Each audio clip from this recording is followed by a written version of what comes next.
ज्ञानतिमिरन्धस्य ज्ञानाञ्जनशलाकया चक्षुरुन्मिलितं येन तस्मै श्रीगुरुवे नमः। श्रीचैतन्यमनोभीष्टं स्थापितं येन भूतले स्वयं रूपः कदा मह्यं ददाति स्वपदान्तिकम्। श्रीकृष्ण चैतन्य प्रभु नित्यानंद श्री अद्वैत गदाधर श्रीवासदि गौर भक्तवृंद। हरे कृष्णा कृष्णा कृष्णा हरे हरे, हरे राम राम राम हरे हरे। हरे Krishna.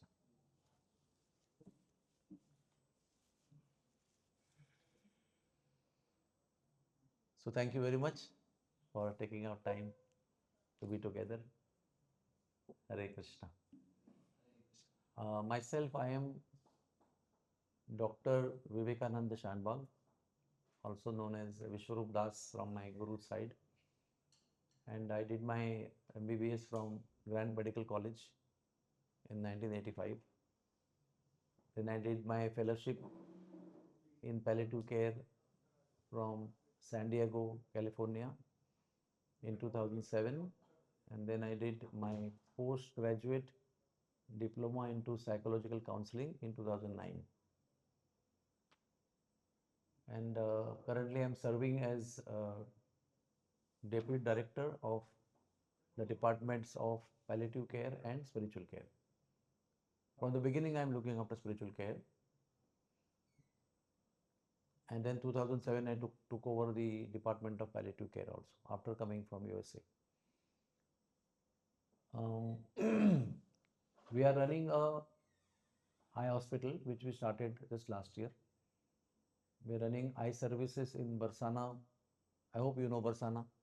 Barsana is Radharani's hometown in Vrindavan Dham. There we began our services in 1992 with annual camp, with annual and monthly camp in 2007, and then full-time services from 2011. And after 15 years of serving in a rented hospital, full-fledged hospital but rental place, last year we constructed and completed our project of 55,000 square feet construction, ground plus one level with basement, 100 bed for the dedicated eye services. And it is totally free of charge in Vrindavan Dham. It was always free of charge from 1992, but the hospital also is free of charge. So telling you the story in brief, we were all medical students, and in second MBBS we were introduced to Krishna consciousness through some known friends. And in two colleges, the devotees met the students, and we, two from our hospital, Grand Medical College, and two from TN Medical College, that is called Nair Hospital from Mumbai.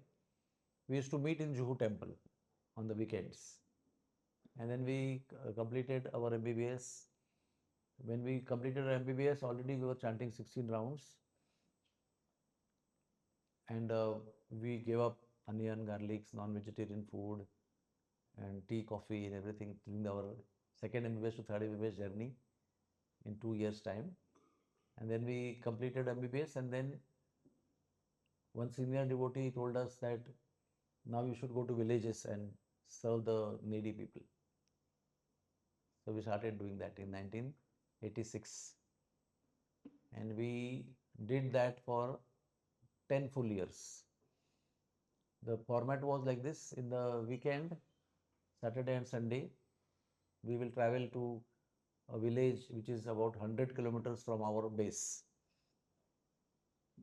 by train, by local transport. And Saturday evening we would have satsang, which means first we will cook ourselves for around 200 people. I was the chief cook, and I would cook for 200 people, one time khichdi and one time khichdi and sabji, and another week batata vada and halwa for 200 people. After finishing that, we would have satsang.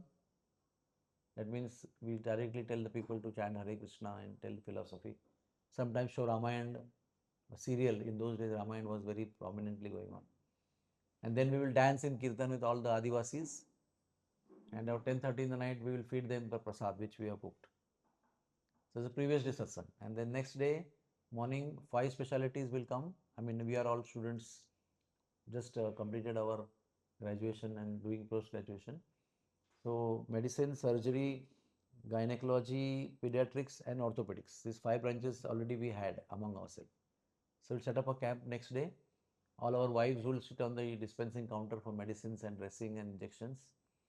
And there will be a prasadam counter to give prasadam. And from 9 a.m. to 3 p.m. this particular medical camp will go on totally free of charge. And this will happen every weekend. We will do our PG studies in the colleges, and weekend we will travel. And gradually this increased because we got a vehicle. In 1990 we got a bus that is called mobile clinic, in which we could also examine people. There was examination table, sitting table, traveling, compounding, and pharmacy. Everything was fitted in that. We only designed that. And with that, we started going to many villages. Before, we were going by train and local transport, carrying everything, vegetables, medicines, everything on our own.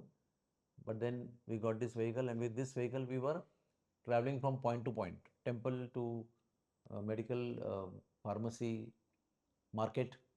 From there, pick up medicine, go to Dadar, I mean, our own main township, pick up vegetables, and then drive.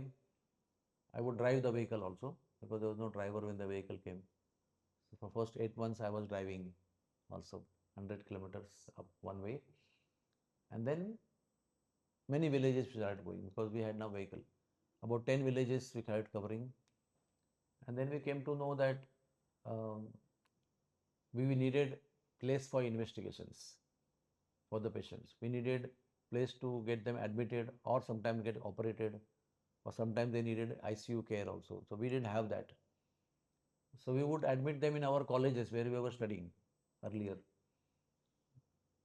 Then later on, after 10 years, we thought we should have our own place where we can sit together and practice. So we struggled a lot and first decided a place where now we are. That was an upcoming township that time. So we came there, we bought one flat apartment and we started OPD. Over 5 people who already there specialized, they were sitting there seeing patients. And that time the consulting charge in Mumbai was 100 rupees, which is like a huge amount. 100 rupees to see one doctor is a very big amount. So we would charge 30 rupees from the patients for the same specialty and same MD, MS doctors. And then we bought another flat apartment and we started pathology and X-ray. And then we bought another flat and we put 14 beds and one operation theatre. So it is a compact nursing home of 14 beds with OT, X-ray, pathology and consulting rooms. And that would fetch about 350 patients between 4 p.m. to 9 p.m. And it was in the building, it was in a residential quarters, So all patients would be gathering in the compound of the building, it's very crowded. So that time we realized that now we need a bigger place. Another important thing, when the small nursing home was going on, it was called as Sri Chaitanya Seva Kendra. And every Tuesday we used to have Bhagavad Gita class. So everybody, when they would see any patient, every single patient, they would get a card in which there was mention about the place, time, venue, everything, all program was mentioned. So it would give them, and then with that they will come to the place just behind our polyclinic, and we would have Bhagavad Gita class. One of us will give class, and all the crowd was our patients only, so they were all known people. And that's how it grew, it became bigger, and many more people started coming, and we started calling brahmacharis from our temple to give lectures. And then with that, in 1995, we realized that we can't do in this location because it's very small now. So there were two thoughts. because we were from two different colleges, from Nair and JJ hospital. So JJ people thought that we should go to a bigger hospital. And the Nair hospital people thought that we are very happy. We wanted to always have a small hospital where we can practice Krishna consciousness, and we have a program of preaching, and we can make our patients into devotees, and it's going very well. We are also doing very well. Practice wise, patients are there enough, admissions are full. Why to increase the burden of management and compromise our spiritual life? But my college people, by that time, we had grown in number, both sides. But two colleges were under preaching from temple side. So JJ Hospital doctors thought that we should take up the challenge and we will manage. And JJ Hospital won the debate and we uh, went to the bigger hospital. Of course, the stories are very big. There's a book has come out already now, Miracle on Mira Road. It has already become bestseller in Canada and some places. When was it released? 22nd of December. And we are also writing a book from our side. Miracle on Mira Road was written by a third party, the observing party from outside. They took our interviews and they printed the book. And we are still completing the book from our side. So we have a outside story and we have inside story. Inside story is still coming up. So um, there was one devotee who was very senior devotee in our congregation of Jew temple, who was a number two person in one big firm, which was in construction, which were constructing buildings in Mira Road, where we are now. It was a very village kind of arrangement there. Only fields were there, but now gradually everything is farming is over and only township has come up there. So they built something 300, 400 buildings, and they mandatorily they have to make a religious place, that is temple, school, a junior college, whatever, and a hospital also. So they could put up everything. They could put up school. They could put up English, Hindi, girls' school, boys' school, management school, but they put the area for hospital, but they couldn't manage the hospital part. And that time we were needing a place. We were having team, but no place, no resources. They had a place and no doctors to run. Somehow this person who was in between, the number two manager in the whole company, make us meet, made us meet for one full year repeatedly, and then the owner of that whole construction company was convinced that these are the right people. So he gave us 1.75 acres of land free of charge. That was costing that time 6 crore rupees. I don't know how much it will cost today. So in record time, one of our doctors, who are our devotee doctors from JJ Hospital, he took up that construction responsibility. So we lovingly would call him civil surgeon.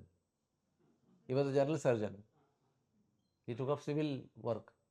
And in record 2.5 hours, half years time, we constructed the whole hospital. That was ground plus 6 into 4 wings. So 24 wings kind of situation. 80,000 square feet we constructed, and we started in 1998. So the main doctors were 5. Then they got married. So except my wife, others were all doctors. So number became 10.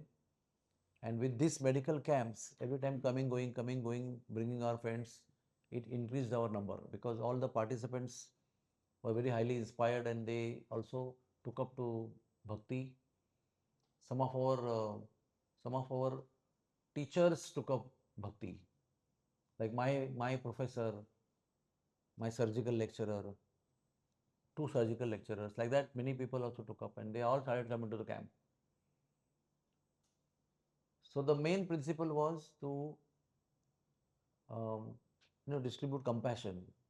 That was what was told to us when we finished our MBBS. Said villagers need you and they need genuine medical care. So we were doing such consulting before with the nursing home. Then we were also bringing patients over there. And then the big hospital came up. By the time the big hospital came up, we had 60 doctors who were already devotees and already from many branches of medicine. Today we have 150 doctors, and out of that, I think 40 are super specialized doctors because they were all coming to our eye camps every year when they were undergraduates, second MBBS, first MBBS, third MBBS. They used to come in number of 70, 50, 60, 70 medical students would come to serve in the medical camp. And a very powerful seed of sincere devotion was planted in the heart in the students that time. And they all dreamt that we will complete our studies and specializations and everything, and we will join Bhaktivedanta Hospital. So it took them a long journey of 10 years after they met us in the eye camp. And then they became plastic surgeon, interventional radiologist, they became orthopedic surgeons, general surgeons, they became OB-GYN. So many higher specialties, neurologists, oncologists, oncosurgery, all these branches they were doing, and then now there are totally 150 doctors are there. And of course, we have many doctors who are visiting doctors also. But the main business is run by these devotees, also management and everything. We five are still there, and many more are there now. Second generation, third generation devotees are there. And the hospital, you have to all come and visit, because however I will describe, you will not get the feel.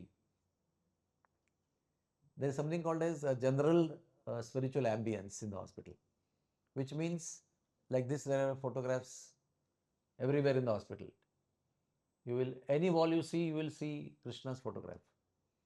Then 24/7 in 1998, when we opened the hospital, we built it such a way that we built in-house concealed piping wires. I mean, whatever you can say in technical terms, I don't know. But we put up 200 speakers that time only in a concealed way. Not that it was constructed and then above we made the wiring. Already it was planned. So from 11th January 1998 till today, the Hare Krishna Mahamantra and the bhajans which are running today, they never stopped. 28 years are over now. All the staircases, elevators, corridors, rooms, wards, you name every single place, there is Hare Krishna Mahamantra. And because it is Bhaktivedanta Hospital, Srila Prabhupada's audio recordings are being played there. So we have planned in such a way that night time very slow going tunes will be played, and daytime reasonably, Hare Krishna, that will go on. Different kind of tunes. And especially when somebody leaves their bodies, they die in the hospital, that time it is very helpful because it is already constantly going on there. So then Radhanath Swami Maharaj, our Guru Maharaj, His Holiness, he gave us many, many guidelines, foundational guidelines. And the foundational guidelines were that there will be only prasadam served in the hospital. No onion, no garlic, no tea, no coffee, no non-vegetarian item, no eggs. What we eat in temple, that should be only served in the hospital. And there were something like 14 kinds of diet, even to today we have, after we had dietitian in place. And all the diets are also offered to the Lord before they are served to the patients. So in the kitchen, from morning 6 a.m. to night 10 p.m., constantly something is being offered because something is being made and something is being offered. All kinds of medical diets are made in a special part of the kitchen, and whenever it is made, immediately there is a Jagannath temple in the kitchen itself. There is a bell and there is a katori full of tulsi leaves, and constantly you keep offering whatever you make. There is general diet also where you see batata vadas, masala dosas, and all those kinds of things. General full diet, snacks and lunch and dinner, that also is being offered. Patients' food is being offered. Patients are served 6 times a day.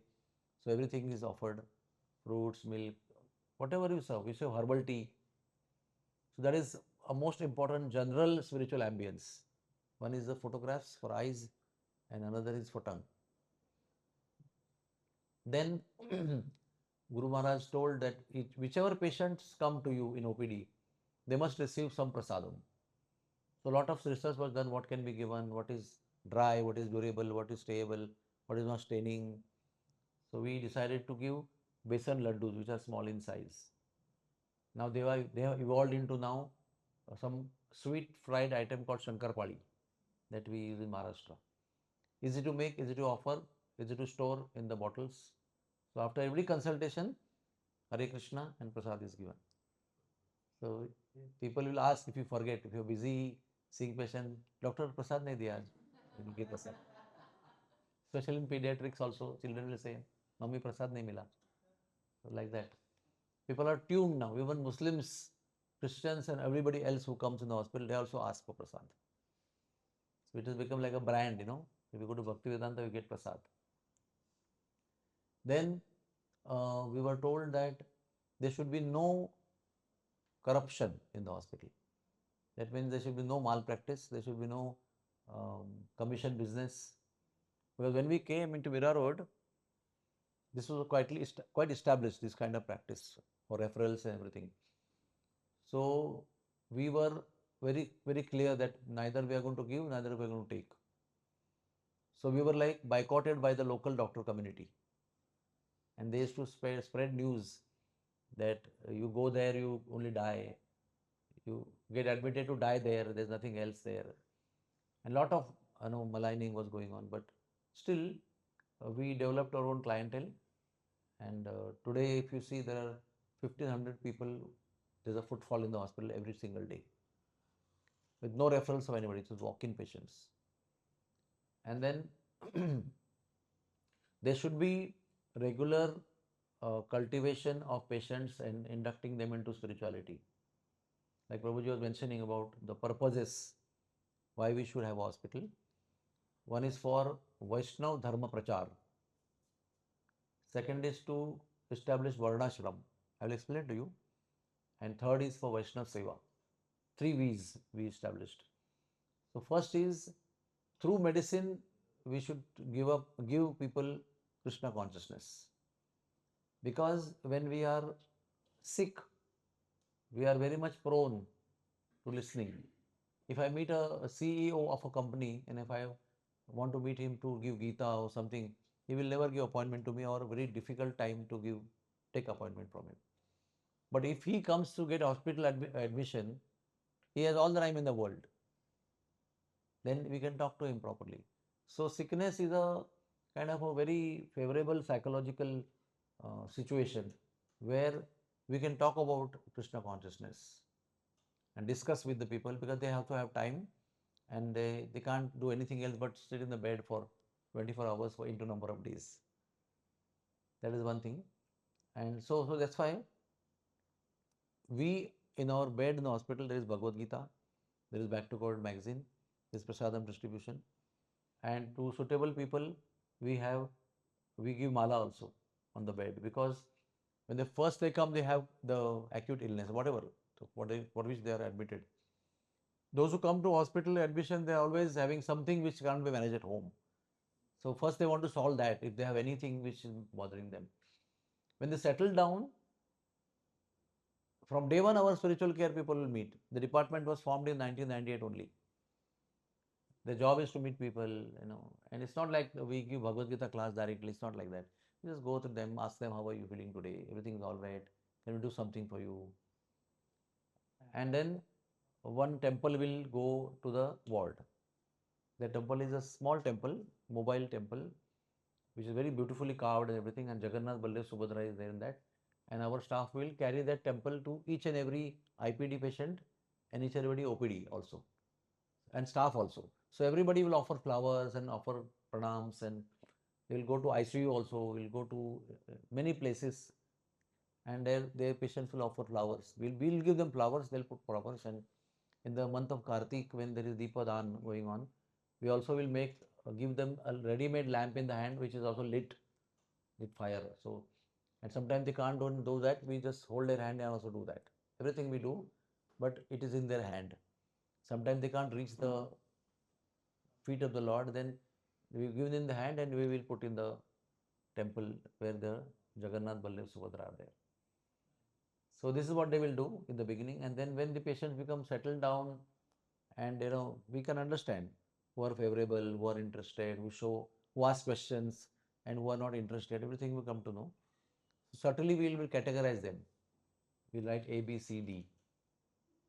So A category people, B category people, will give them mala, we give them books, small books, big books, answer their queries.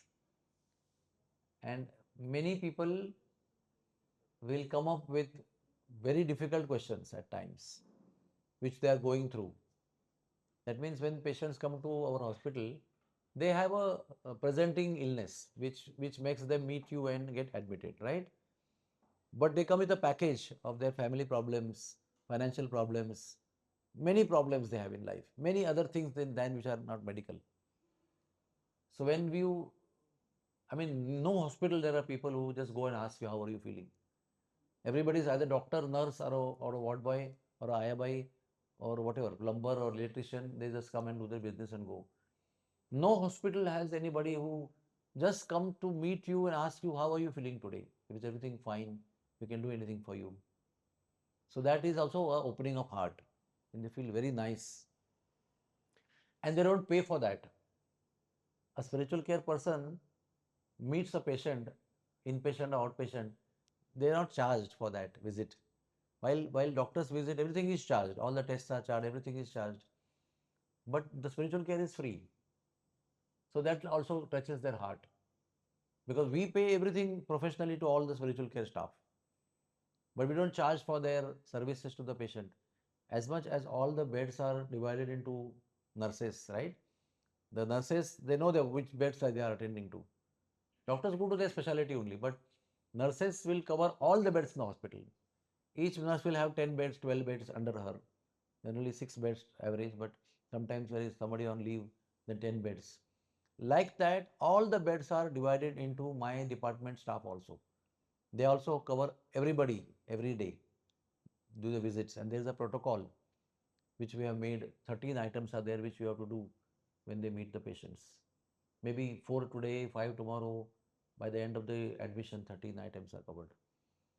So by that way, then patients sometimes enroll when we have programs for the patients. May not be necessarily during admission. After discharged, we keep the follow up, we keep their telephone numbers, we call them for programs, then they come together and they listen to a satsang. And that becomes a regular thing.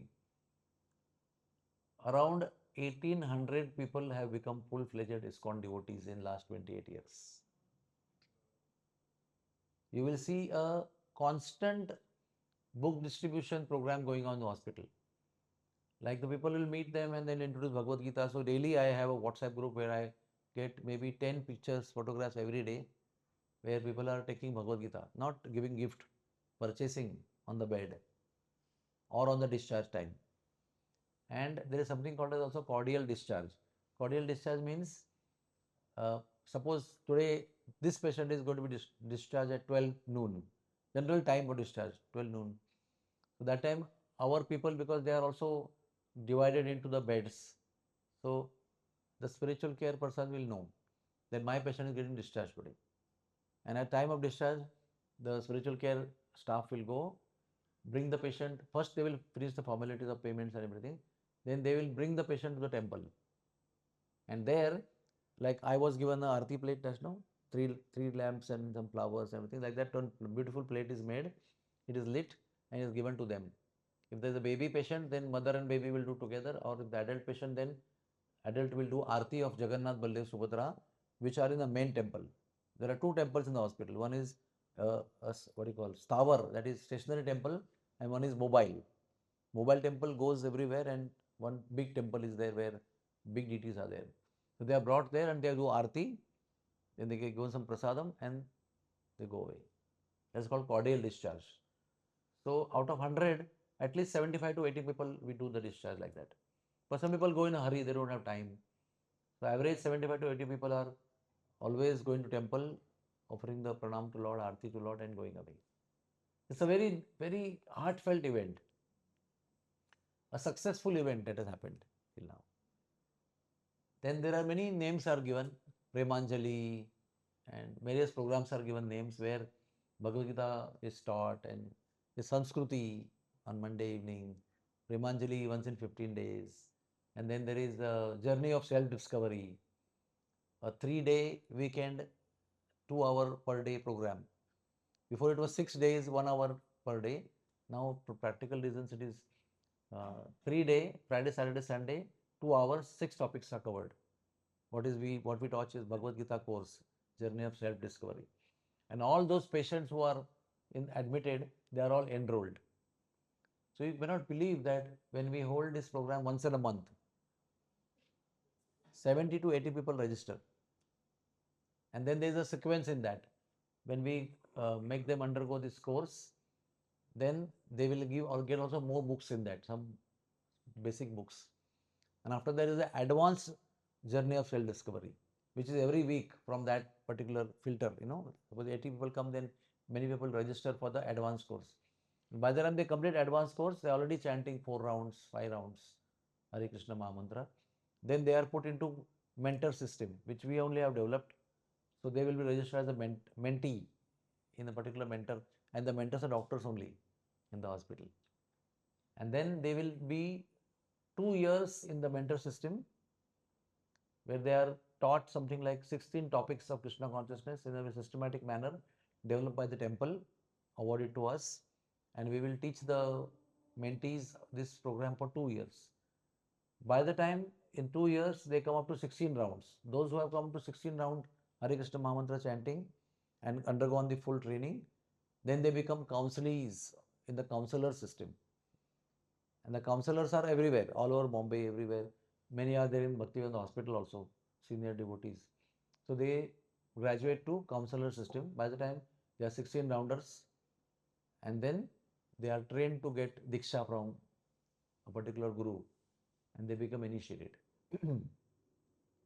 So this is the sequence we have created. So maybe out of 80, then 40 will come for advanced course. Then out of 40, some 25 people will join the mentee system. Out of 25, then 20, 15, 18 will join the counseling system, and then they will progress like that. And those who remain behind, it may not become very serious devotees or anything. For them, there are many other programs there. There is Sneha Milan is there, where all these people who are not gone anywhere in a particular way, they are brought together, and then we have further education for them, inspiration for spiritual care. In 2006, we started one program where our department will arrange a yatra, a pilgrimage to holy places. So all these patients who are here and there, maybe joining the groups or not joining the groups, everybody is invited to come to pilgrimage. And in pilgrimage, everybody will come. All those who have joined the groups or not joined the group, they will just join. And most importantly, they will join with family members. Suppose you are a patient, then when you come to pilgrimage, you will bring your mother, father, husband, wife, or children. So one person will be bringing 4 people. So like that, pilgrimage is taking place, and then in pilgrimages, the doctors also join. Those who are in the hospital, the staff also join, and when they join, they will join with the family. So average, I have about 250 to 300, sometimes 400 people coming with me to pilgrimages, purely from hospital. Either they are patients, or they are staff members, or they are doctors. Highly specialized doctors, they will come for 4-day pilgrimage. I just finished pilgrimage to Jagannath Puri this year in December, and there were about 300 plus people. In Vrindavan, we had many times pilgrimage, 400 plus people were there. Then in the I camp, which we organize every month, every year, now also, we have all throughout the year we have services, but annual I camp continues, because annual I camp attracts medical students, people from foreign countries, people from devotee congregations, people from other faculties of medicine. It's a big gathering. This year we had 970 volunteers divided in 3 batches. It was huge because we operated about 1461 operations in 3 weeks, because many doctors come to operate, and we also have dental camp. So for all these people, when they do their service for 1 week and they go, before going again we have yatra for them. That is free of charge. Those who serve voluntarily, free of charge, with their cost they come. We take them on pilgrimage from the campsite. So that also has 325 people, 400 people, 250 people, maybe 100 people, different categories come. So tell them also and that becomes a attractive feature for them.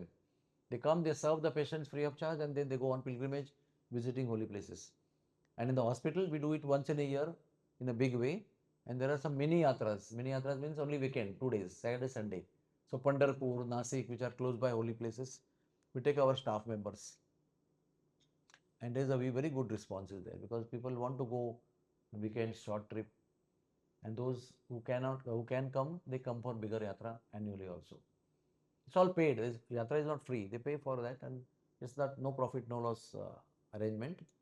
We just take them to the holy places. So idea is that whoever comes in contact with us, as patient, as staff, as doctors, they all should be receiving Krishna consciousness in direct or indirect way. The atmosphere is so beautiful that people feel that outside we are making a lot of money, but there's so much of corruption, so much of commission business, so much of leg pulling, so much of patient pulling, fighting over patients, and there's a full, what do you call in our language, kichad everywhere outside, where people are forced to and they're dragged into this whole system of corruption, and you cannot stand alone and say, okay, I rebel. Then you suffer a lot if you're individual. But we were not individuals, we were a group of individuals. We were supporting each other, and we are also now in large number in one hospital. So we don't care for the corruption at all. Then second principle was I told you about prasadam generally and to individuals. Then pharmacy. When we began, we didn't know that. Of course, we knew, but we didn't think about it so much. 50% of the medicines were non-vegetarian origin, derived from so many things. I don't want to go into that. So incidentally, when we started the hospital, we got everybody in all the positions. Nursing head we got administrative head in medical, everything we got, but we did not find people for two areas. One is the cafeteria and one is pharmacy. So I was put up as officer on special duty. There is one term called as OSD. OSD means he's given the task. Okay, this department has a problem, so you just go and sort it out, settle down, or establish a department if it's not even established. So I was given charge of cafeteria and pharmacy with no experience, degree, qualification behind it. But I had one qualification. I used to cook in the camp. That was my qualification to take up the cafeteria. So first 2 years, I cooked for 100 staff every day, 3 times a day. Because our hospital that time was in wilderness, in the sense today it is a big hub. But when we got the land and built the hospital, there was not even a stall of any tea or coffee or any snack. They would travel for 2 kilometers to railway station to get their first snack if at all they want to come. And people would come at 7 a.m. to join the duty, and they would not bring anything from home. So there was a dire need. So 100 people already were employed. So that time I started cooking for them. First breakfast, then lunch, and then dinner. And then gradually the cafeteria was established. So half time I would work in the cafeteria, half time I work in the pharmacy. Just gathering information here and there, and I established the pharmacy. That time I realized that so many medicines are from non-veg origin. So we have to discard all of them, find an alternative, and make a formulary of our own that we only give these medicines. That was distributed to all the doctors that we don't prescribe outside of this. This is what we give. Others are all non-vegetarian medicines. So that is another principle. Of course, we are not 100%, we cannot claim because there are capsules and there are gelatins and so many things are there. We are still working on that. But there is no muscle, proteins derived from muscles of animals, and which outside market is, all proteins are non-vegetarian outside. And most important is that the hospital atmosphere is very spiritual, always holy name is going on everywhere. And because there is no corruption involved, people have developed faith that in this hospital, we did a survey, independent survey, after about 10 years of establishment of hospital, and we wanted a independent group of MBA students to come from a particular college and do a survey that when you come to this hospital, what is your impression as soon as you enter before meeting anybody, the receptionist or the counter to get your admission paper, whatever, before you do anything interaction with any person, what is your first impression when you enter the building itself in the lounge? Very surprising results came out. The maximum people said that we have come to a temple. That was the first impression. Second impression was, because this is God's place, we will not be cheated here.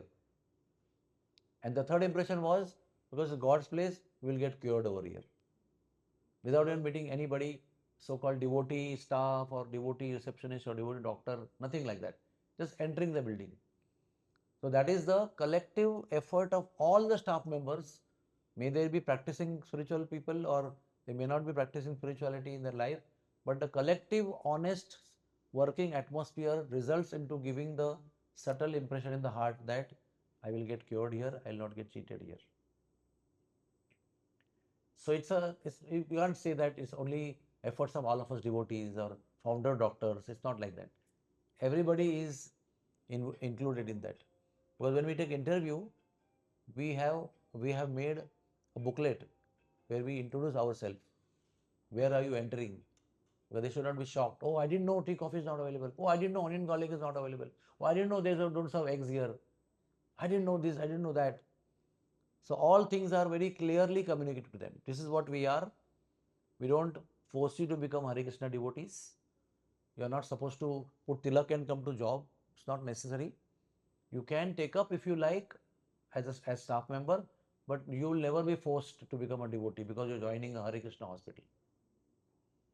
And who are the trustees? What is their spiritual background? What is their professional background? Doctors, who are the main officers in the hospital? Who is the director? Who is the medical superintendent? Who is the non-clinical manager? Everything is introduced to them.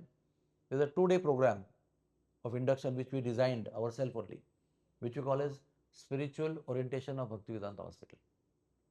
And everything is explained to them. The way we practice medicine, our pharmacy, prasadam, sound system going on with Hare Krishna Mahamantra, the pilgrimages, everything we tell them.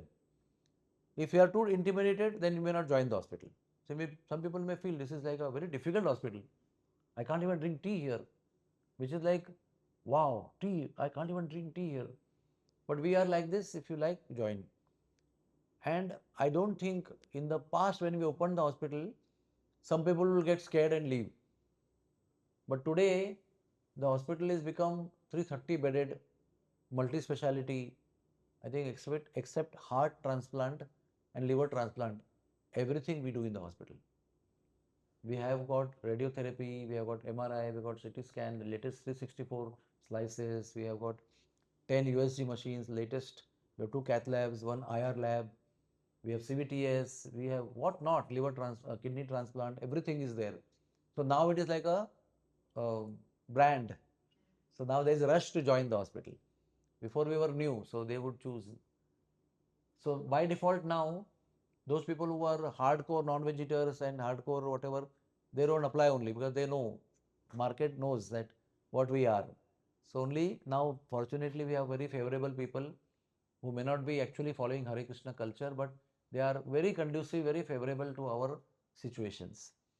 And most important, when we take interviews of ladies, they say we feel safe here, that's why we join here. Now, I don't want to go in that details in other hospitals, what's happening, what kind of exploitation, gender exploitation takes place, you cannot imagine. And many people are coming via some other hospitals to join a hospital. And then they say this is heaven. This is something like spiritual world where we feel so safe, where the culture only is so strong that nobody can dare to do any mischief with opposite sex. So that is what is the knitting of Bhaktivedanta Hospital. So I told you about Vaishnava Dharma Prachar. So those two patients and staff, we do that. Then it is a place for sadhus to get healing. It may be, they may be from Hare Krishna movement or they may be from any other walk of life, spirituality. All of them know now, by now, for 28 years that we can go here and get our bodies healed. You know, when a sadhu is practicing spirituality, he also is at his ashram or home level, wherever he is practicing in his cave or ashrams or temples. He doesn't eat onion, garlic, and non-vegetarian food, anything. And whenever he gets sick and he gets admitted in the hospital, what happens? Immediately eggs, omelets, non-vegetarian food, everything is served to him.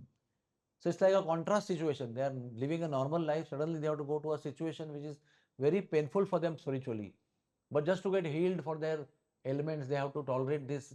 I mean, only eat dahi and rice and whatever, roti and dal, maybe. So when they come here, they will get full-fledged prasadam as their diet food.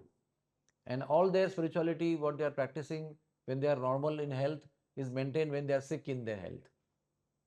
So it's a big solace for sadhus.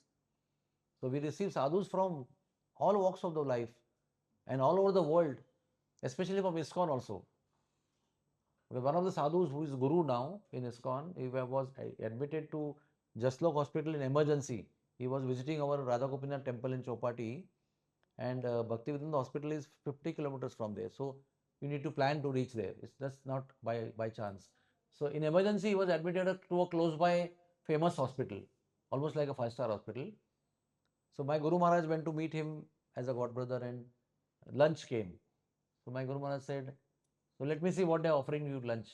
Although he had mentioned everything, I'm vegetarian, this and that, but still chicken came in his plate in the afternoon.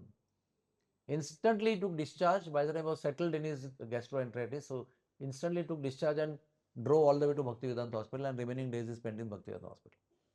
So then he explained to us that for a sadhu who is practicing spirituality for such a long number of years, he is a sannyasi or he is a brahmachari or whatever he is, if he has to go to a hospital, especially in sick condition, and receive this kind of things in the plate, and the neighbors are also eating maybe eggs or chicken, it's very embarrassing and very difficult. Even in train when you're traveling, if the neighbor is eating chicken, it's very difficult for us to bear the smell and everything.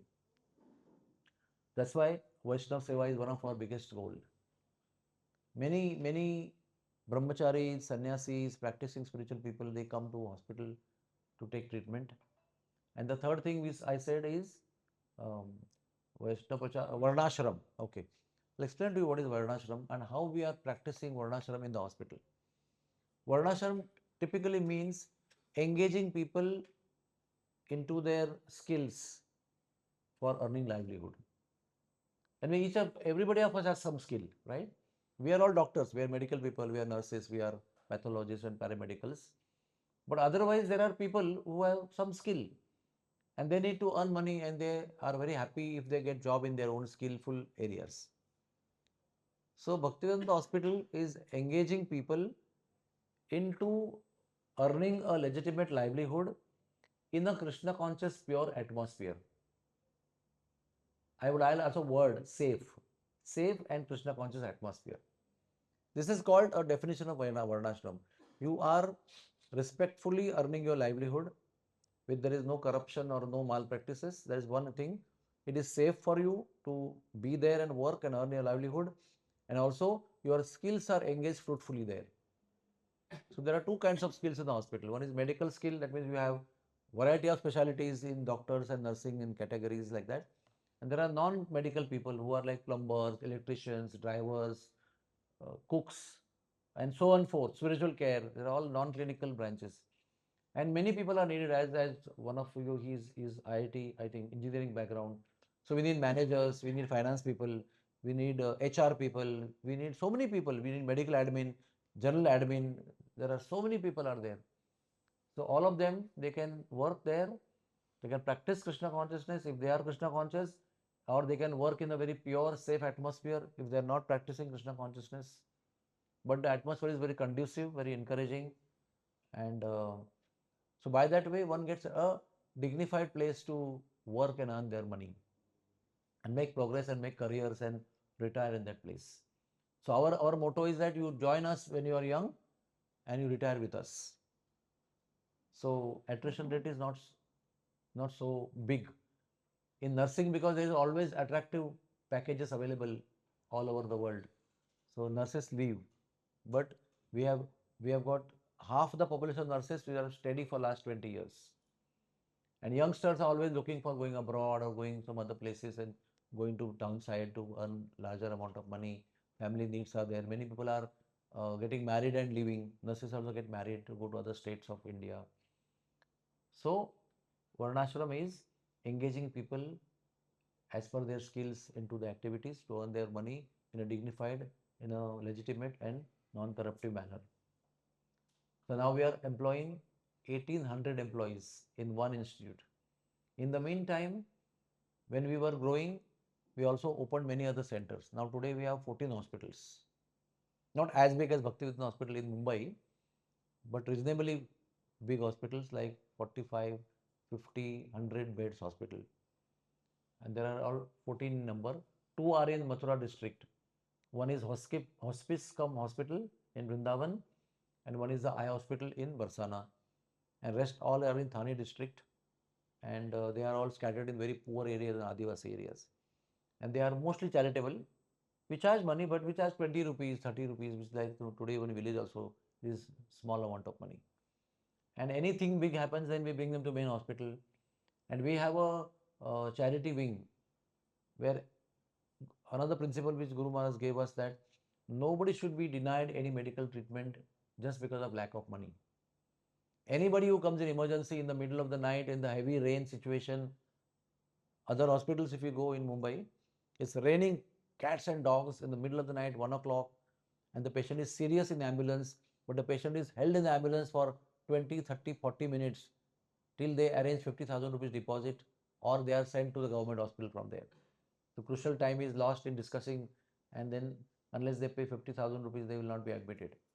In our hospital, the principle given by our Guru Maharaj is take them in first, then make papers, settle them down, and then tell them these are the situation here. If you can't afford, then now you are settled, you can go to the government hospital or a municipality hospital.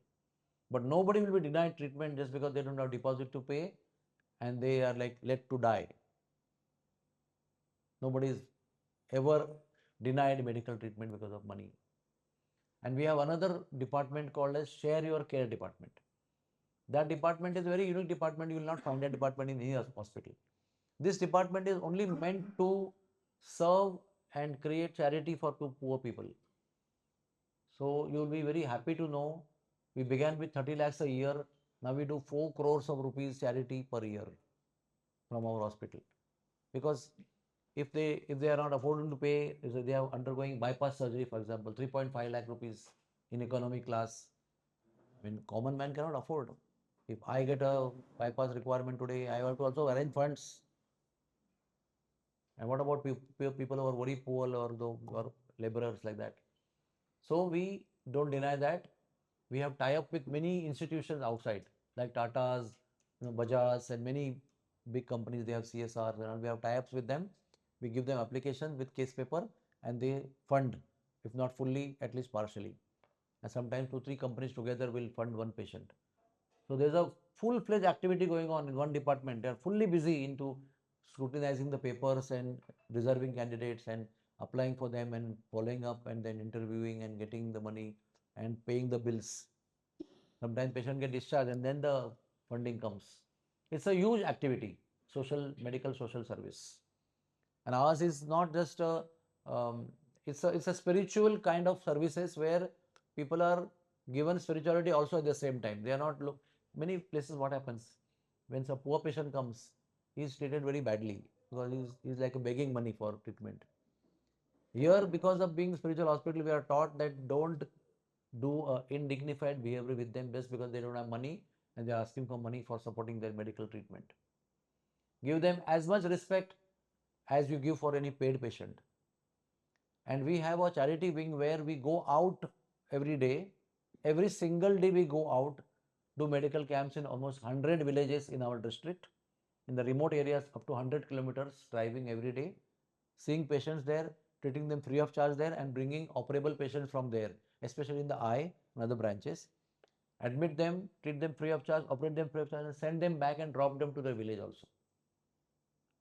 So when a paid eye patient is getting operated, or maybe there are 10 today paid operations and there are 50 free operations being done. there is no distinction done by the doctor as by law. You should not treat free patients like this, finish off, and private patients very carefully.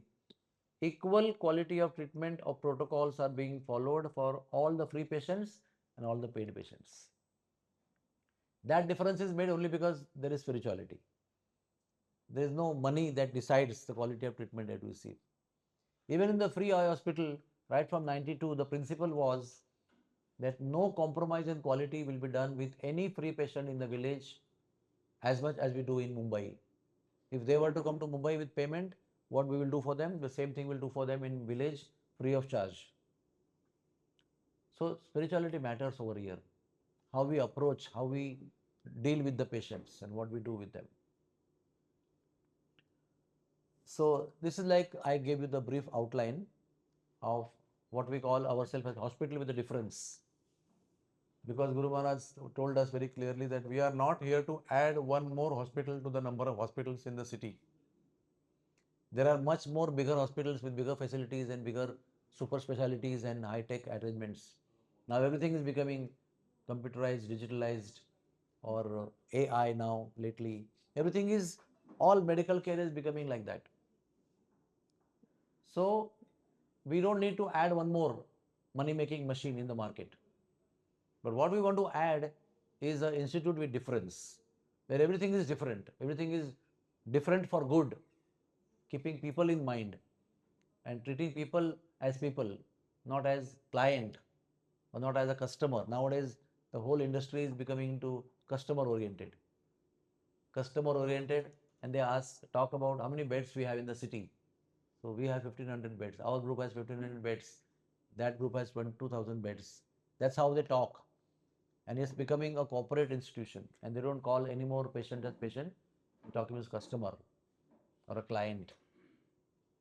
And everything is so much commercialized. Even they are not called by names.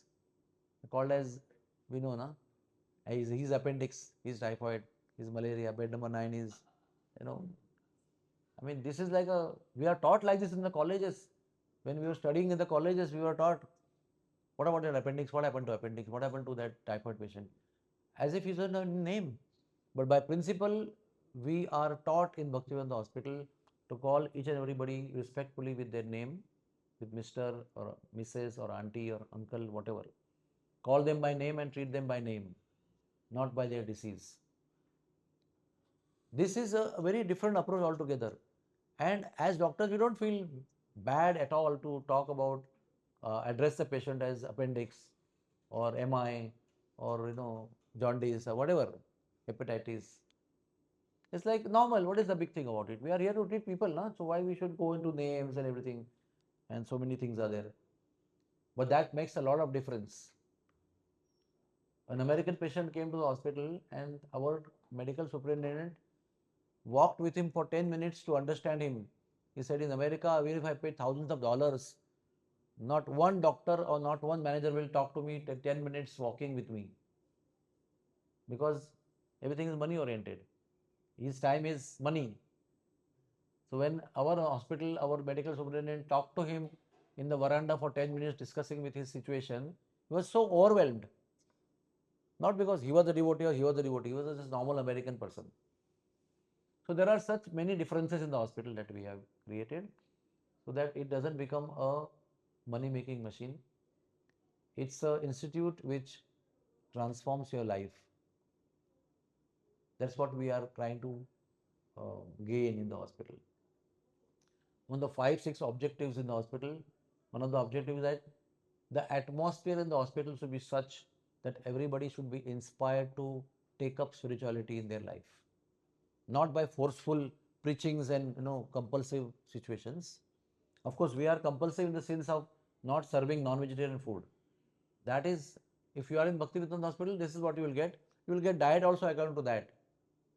So people who are in 28 years of history, nobody has gone to any unionism or anything, or to police or to papers or to media complaining that Bhaktivedanta Hospital doesn't give eggs. This is also a miracle because there are other hospitals where union people gathered together, and in the vegetarian hospital of Hindujas are very pious people.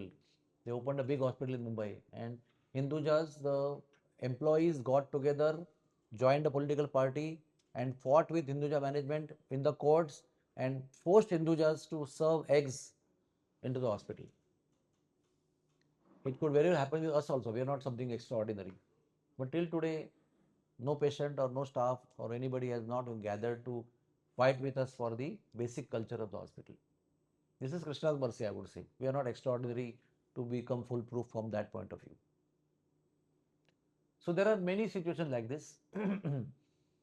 And I'll tell you one small story, that there is one hospital which came up in Mira Road in our area, and it was built in a very five-star manner, in a very professional corporate situation like that. And local politician built it, but local politician couldn't manage the medical management, so he handed over to Wockhardt group of hospitals. So when Wockhardt came up, Wockhardt is a big chain of hospitals all over Bombay, all over India, wherever they have hospitals like Fortis and like Max and all. So they poached many employees from us, giving them lucrative offers of higher salary. In the local area itself only, you have to work only from this to that area, same area of staying, so it is very easy. So many people left and went to the hospital. And then one fine day they had a meeting with all the people who worked in our hospital, now with their hospital and their management, and they said how to defeat Bhaktivedanta Hospital in business, because the occupancy rates and the turnover, whatever, patient footfall, OPD, IPDs, all the things were much established, and we are like the oldest hospital in Mira Road. And they wanted to compete by giving more facilities and more, situations. After having 4 hours of a dedicated meeting on this one point agenda, they came to conclusion that we cannot defeat the Hare Krishna factor. Now this is a very big statement. Now how we came to the, because all those staff members, they informed us, who were like, they went there for money, but they loved our hospital, loved our people, the kind of working environment. In a hospital, there is no working pressure. Nobody works more than their duty hours. Only sometimes nurses may stay 1 or 2 hours more, doctors may stay more. But routine employees will come at right time and go at right time. There's nothing like coming time is there and going time is not there. This is mainly all the hospitals in Mumbai, that is the culture.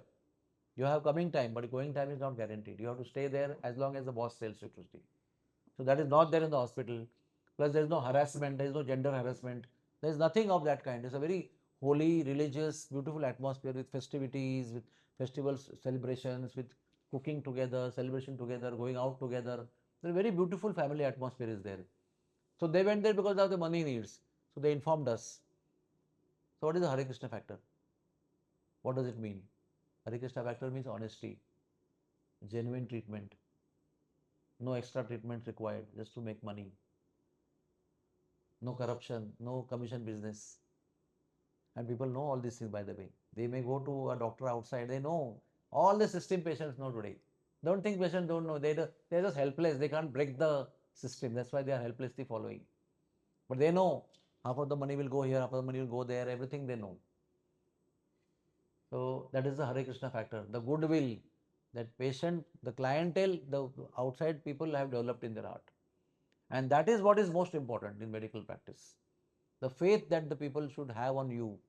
If that faith you can gain and achieve in your practice, that's the biggest wealth in life. And I can tell you, you are all elders and very elderly and experienced, respectable people. But all the new doctors, the biggest worry is how will I make my money? Because now, when we were medical students, it was so simple. Nearby medical college, I got admission simply based on my physics, chemistry, biology, PCB percentage. I got admission. Was driving cycle every day to go to my college. There only we got admission for PG. Everything was there only. There was no. I used to pay 60 rupees for my term fee and 60 rupees for my hostel per month and something like that. Very. Even in those days, it was peanut fees. In those days also. Nowadays, NEET examination will cost lakhs of rupees. Then you have to keep on applying and keep on giving the exam till you get the desired seat. And every time the cost is there. Then medical education also become costly. Even government aided hospitals or private hospitals, a huge amount of money is there. Then nobody is satisfied like me or us, MBBS and do general practice. Nowadays there is no GP is available. Even to GP also there is a MD in family medicine available now. Then you do that for becoming family medicine, family practitioner. And then everybody does PG. Then PG takes another lakhs and lakhs of rupees, another examination, and the training starts in second MBBS only. In medical college for getting entrance, 10th के बाद 11th and 12th, full 2 years along with your college, they are doing entrance examination. When they go into MBBS, after first MBBS, immediately the PG training starts for entrance examination. So they are studying for second MBBS, giving their PG entrance, and all this together. So much of stress is there. So much money is being spent. And if you don't get, then you try again, parents. So by the time you come out, it's like 25, 27, 30 years sometimes. And almost 1.5 crore rupees. I will say minimally, I'm not going into exaggeration, but minimally 1.5 crore rupees is spent on you either with loan or whatever other means. So doctor, when he comes out with this specialization, he has a struggle to settle down. He has to either take loans to establish his own clinic or own equipments and own OT, or he has to join a hospital where he has to be qualified to get admitted. He has to become a junior there. So a lot of struggle is there. He is struggling to get settled fast. And many people like middle class like us, they are struggling to pay off the loans. That is where the corruption comes in. Fast way of making money. I will give you 75% of my consulting charge. Send patient, please. And that's how it all begins. I don't want to do it, but I have so much pressure. My father was a shopkeeper. He was a simple laborer into working into a company like that. Small income. He took loan for me. So I have to pay the loans back, help my father to get back to his own financial situations. So all that leads to corruption. That's why it is like this today. If you have to beat the system, then you have to come together and practice together. How we survived only because of that. If I was individual, as a GP, I was forced to take money, and I used to ask my Guru Maharaj what to do. He said, put it in temple. So every single packet I used to just put in temple, hundi. The only thing I could escape. But they were forcing me, you have to take, doctor, you have to take, you can't be out of the system and say my patient should get discount from you. Because when they sit together in the OPD, this fellow will tell, how much is charged from you? He'll say 100 rupees. Next fellow will say, how much charged from you? 75 rupees. Then the patient will go and fight with doctor. How did you charge 75 from him? How you charge 50, 100 from him? So he has to charge equally and he has to give packet to you. Simple. And you are supposed to be in the system. You can't be out of the system. This is the material world today outside. So before I close, I will tell you a few things. How was the system at the Vedic times with doctors? A student will go to Guru and stay for 12 years, usually in Gurukul. And 18 different walks of sciences would taught, 18 Vidyas would be taught to him. And one of the 18 Vidya was medical science called Ayurvidyan or Ayurveda. By default, he will learn everything, and he learned medicine also. Then he will practice medicine free of charge. He will never charge for any medical consultation or treatment. And the patient, so-called villager, he would give him some alms, some dakshina. And the dakshina will not be measured. I will require 5 kilo of rice. If I do consultation, you have to give me 5 kilo of rice. Not like that. Whatever I give, I will give sabji, I'll give fruits, I'll give grains, whatever I earn in my field, I will be giving you as dakshina, and doctor will never question why so less, why so more. There was the original medical practice. Later on, it became chargeable. No problem if charging is there. But charges started becoming exuberant later on. And then the commission business entered. So we have deviated from what stage to what stage today? Inevitably, forcefully, right? What are the current issues? Before I tell you one sloka, I'll tell you one sloka before. When I was in school, Mafatlal Industries would have a radio program at 9:30 in the morning on Sunday. So we were at home. So every day, every Sunday at home at 9:30 on radio, we'll hear this tune with which Mafatlal Industries program will begin. What is the tune? I don't know. Maybe many elders must have heard. Natvaham kamaye rajyam न स्वर्गं न पुनर्भवं कामये दुःखतप्तानां प्राणिनां artinaashanam. This sloka will be heard and then the Afatlar Industrial Program will start. And I was very curious in childhood. The meaning is Natvaham Kamaye Rajyam. What the doctor is saying. This is the doctor's sloka. Doctor is saying, I do not desire to become a king. Kamaye Rajyam. Kamaye means desiring. Natvaham. I don't desire. What I don't desire? I don't desire to become a king. Neither I desire to go into heavenly planets after my birth, after my death. Na kamaye rajyam, na swargam, na punarbhavam. I don't even desire to come back in the material world again. So what is my desire? Kamaye. What is my desire? Kamaye dukkha taptanam. Those who are burning with sadness or illness or miseries. Kamaye dukkha taptanam praninam artinashanam. Dukkha taptanam praninam. That means those who are living entities suffering from miseries. To alleviate their miseries is the only desire I have got. This is the mantra I have ever come across in my life, in my studies. Best for the doctors for guidance. This is how a doctor should be. He should only desire in helping people who are sick to get out of their miserable situation. And then have full faith in the Lord that when I do this mission of alleviating miseries, I will get enough to maintain myself. And whose mission is this to alleviate miseries of all suffering living entities? It is God's mission. I participate in that mission. It's not my mission. It is God's mission to alleviate the miseries of suffering people, and I participate as a nurse or doctor or a medical or paramedical person. So I serve in the Lord's mission. That's why many people used to write there, I treat, he heals. I don't even claim that I heal. I only treat.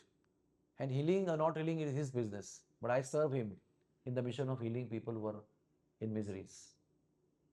So it's very inspiring. Fortunately, I came across in childhood and I continued reciting this shloka also after I became a devotee and I went into medical practice in the such a different way. Sir, I'll complete and yes? This is from Mahabharata. Yes. Ranti Devi. Yes. Mahabharat, Ranti Devi is in Bhagavatam also. Yeah. Maybe both are same. Ninth canto, Srimad Bhagavatam Ranti Devi story is there. But thank you for telling me that.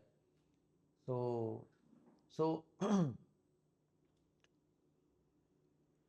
another thing we don't know is what is karma in medical practice.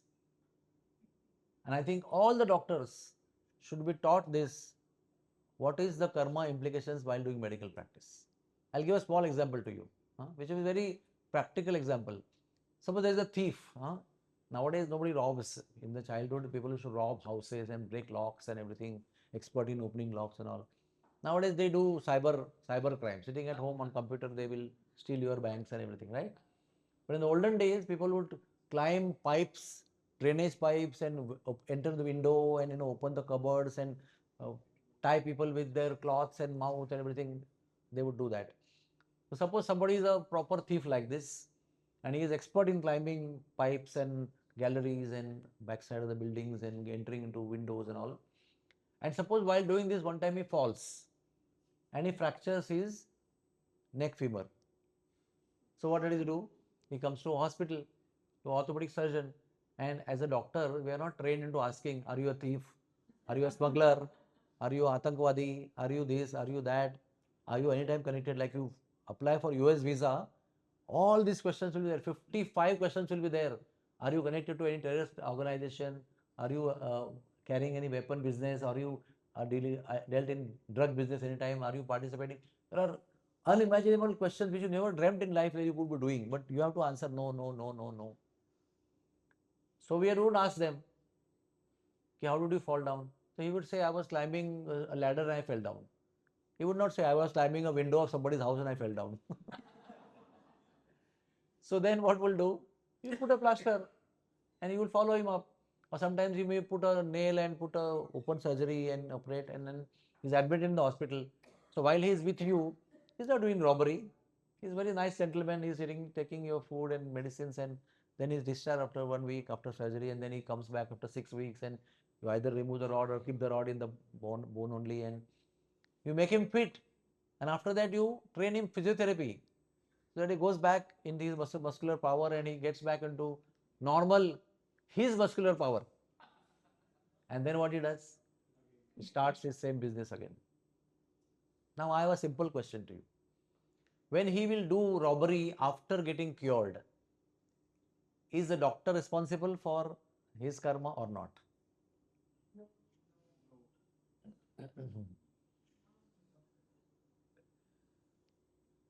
I will explain to you logically and scripturally also. Doctors are invariably implicated into karma, but not knowingly. Unknowingly, they are implicated in karmas. Like when you are under your treatment, they will not drink alcohol. You warn them, but they still afterwards say go and drink alcohol. Right? And smoking and so forth things are there. But doctors can get freed from all this karma if they give spiritual knowledge to the patients, induce them into spirituality. The scripture says that all the karmas that you unknowingly are accepting in the form of whatever karma, they will be nullified in your life. At this moment of time, you may believe in this or you may not believe in this. That is your full choice. But my job is to at least put a thought in your mind that yes, if I cure a fracture of a thief and he goes back into same business, and I don't educate him or don't give him general knowledge about spirituality, about salvation of the soul, then I'm implicated in the karma, inevitably. Why we have spiritual care in Bhakti Vedanta Hospital? What is the need? Just because I'm a Hare Krishna or we are Hare Krishnas? No. It is to save the doctors from the inevitable, unknown implications in karma. Say a physician is seeing 100 patients per day. He has no time to preach the patient. Okay? You can give a Hare Krishna Mahamudra sticker कि इसको जपो आप और ये book लिखा है ये book ले लो, उतना वो कर सकता है, लेकिन he cannot talk to him and convince him how he should give up non-vegetarian, how he should eat vegetarian food, how he should chant Hare Krishna, how he should read Bhagavad Gita. It's a preaching session. So his job is done by spiritual care people who are giving them the spiritual knowledge. And collectively as an institution, if we treat people in one side of the specialist doctors and other side we give them spiritual knowledge, we are nullifying the karma. It's like your child, for example. You teach him good samskaras, right? But after 18, he has a choice to listen to you or not listen to you, to smoke or not to smoke, to drink or not to drink. You have told him everything from childhood. This is not good, beta, this is good. You have given him all your culture and good culture even. But you know, after 18 years, what the children do, you are not in your control. He comes home smelling of cigarettes and you are just helplessly telling him, Beba, why are you doing this? But he is not listening to you. The same way, every patient who listens to you about the spirituality may not follow your spirituality. But as parents, you have done your duty to give your education to your child, what is good, what is bad. As patients, as the doctors, we have given them knowledge, what is good and what is bad. Rest is their choice. But if we fail in giving that education to them, then we get implicated into karmas. You think about it. You think about it. If I'm sure all of you would like to save yourself from all these implications, right? If at all it was true, you like to save yourself. If I don't know, I like to know and I like to save myself. I can't do it, can I outsource this thing? And it can be outsourced also. The temple can be outsourced for your spiritual care in your own institutions or own hospitals.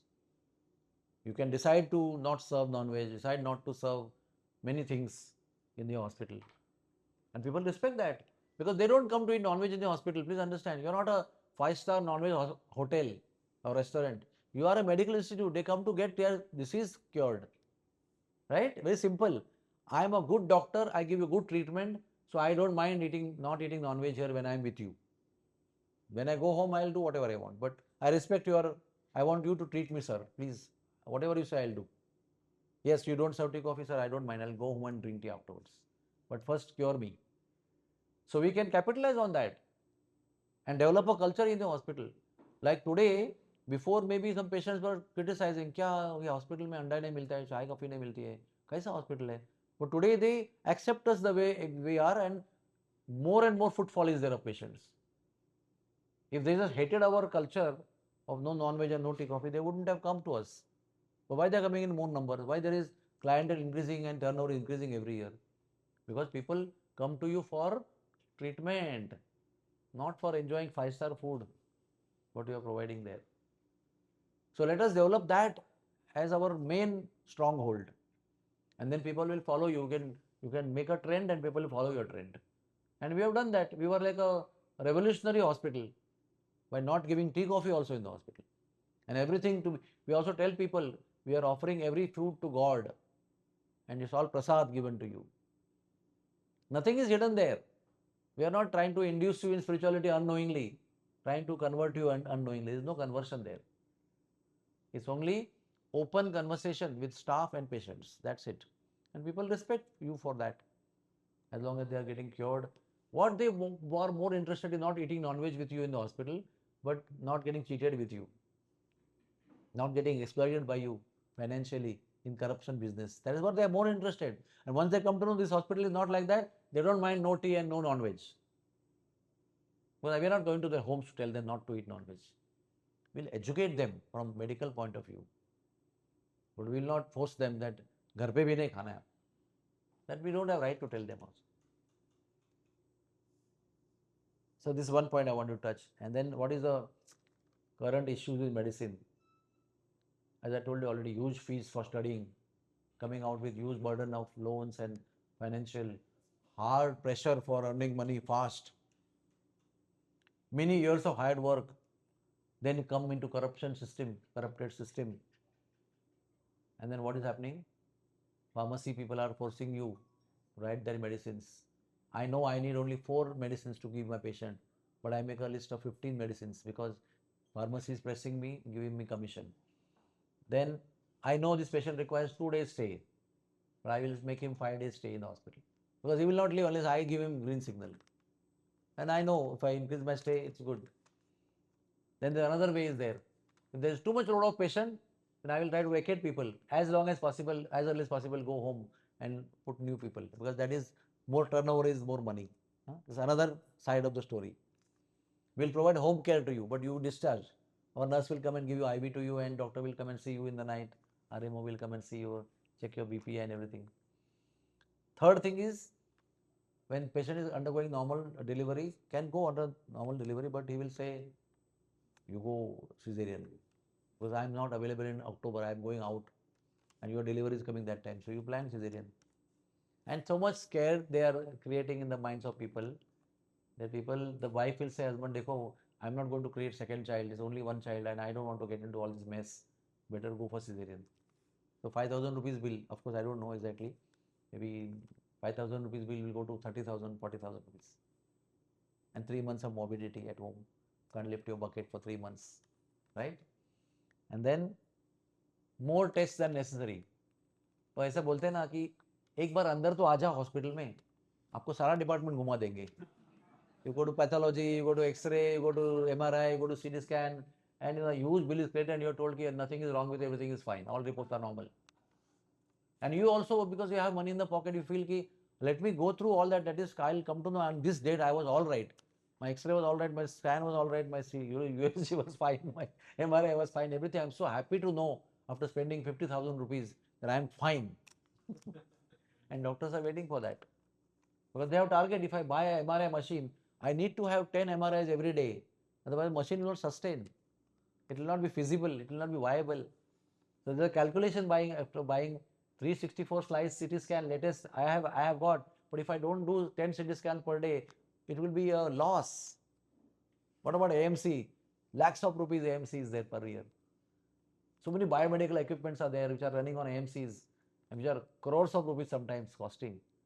So who will do all that calculation? There is when I worked in Gulf country for 2 years, every doctor would be given target. I have bought a new machine, MRI, I want prescription from you. And if you don't do that, I have another doctor for you. Please go, leave the country and go. I've seen this mudirs. Mudirs means the main controllers of the hospital, the general manager or the owner. He will call doctor in his cabin and fire them. If you are not able to do, quit. I have another doctor in line for you in your place. So more tests, more stay, more medicines, unnecessary surgeries. Nothing is there. You can always manage appendix, mild appendix by antibiotics and some conservatives. He will say get operated. And patients say, wow, if I get infected, if it is all pus, if it is 12 centimeters long with full with pus, what will happen? I'll get gangrene inside. I will get septicemia inside. So I will not mind because I don't want to take any risk. And doctors are also very interested in doing the cutting business more than conservatives. So this is the situation today. And we need to beat that system by only coming together. Why we are building Bhakti Vedanta Healthcare Center here? So that through this genuine, honest medical practice, we need to induce people in taking up spirituality. They should be so happy with your approach and your kindness. They should be impressed, not more impressed with your compassion than your skills as doctor. Nowadays, they only see your skill and your name and your clientele and your fame as a good doctor. But I don't think anybody goes to a doctor today because he's compassionate and he's kind and he's a nice person. They say, who cares? But suppose they come across a doctor who is very genuine, very highly educated, highly experienced, and he is very compassionate and kind and he's out to help people. He's not money minded. He's a rich man, he earns money to patients only, but he's not money minded. There's a difference between taking money and being money minded. All the hospitals today, commercial hospitals, they are all finance based hospitals. Why international companies which are big corporates, fame in international way, why they are coming to healthcare today? Because they know there's a lot of money there. So what would cost in India 10 rupees, they will make it 100 rupees by commercialization. A lot of companies are coming. They want to make India at par with American costs and England costs, European costs. That's the goal. Because all the medical practice, some people are traveling all the way to India to get it done with medical tourism. They also go around holy places or some sightseeing places along with the surgeries done, elective work. There are hospitals in Mumbai also. They have medical tourism departments where they attract foreign patients, they have clientele, they have tie-ups, and they get their surgeries, electives done in Mumbai or India. Along the package, they will be taken to Kulu Manali and to some other places also. This is a big business today, by the way. You may laugh, but it is a fact. So that's how the medical practice has become.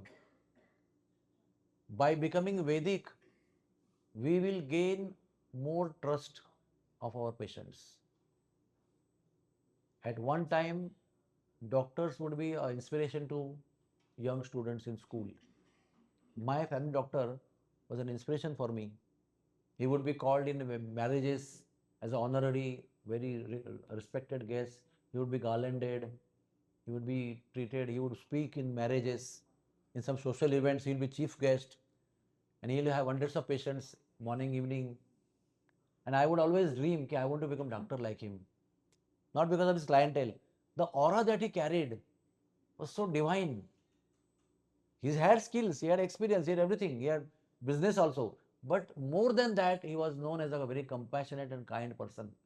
He also was a family guide to many families along with medical treatment. Now we have lost all that image, right?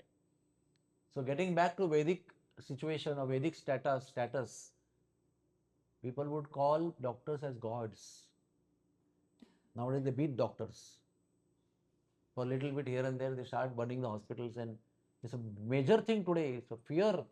Many people we are very promising students are not taking medicine these days.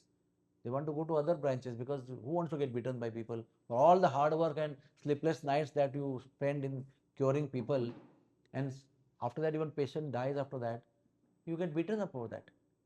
Because at times you get multiple fractures and you are in the bed after doing all that work. So many people don't take up medicine, although they are qualified and intelligent enough to take NEET and get admission. Maybe by opening Bhaktivedanta Hospital in Mira Road, one township of Maharashtra state in India, we're not going to change the world, but we'll make the difference, at least those who come to us. With the story of starfish, I will end my talk. There was a ocean and bank of the ocean, and starfishes were thrown out at every wave that hit the ground or earth. With each wave, 30-40 starfishes were on the ground, suffering, trying to get in the water. And each wave would add 30-40 more, 30-40 more. So beach was filled with starfishes trying to jump back to the water, and only maybe 5% will make it back to the water, and others will die out of water. So one boy was there. He was only picking up starfish and throwing back in the ocean, picking up starfish and throwing back in the ocean. And he was very busy for hours together doing that.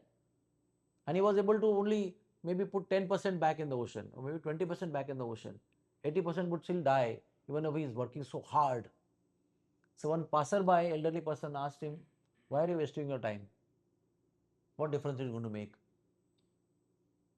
So what the boy answered, it is making difference to those whom I am throwing back in the ocean. They may be 5%, but it is making difference to them.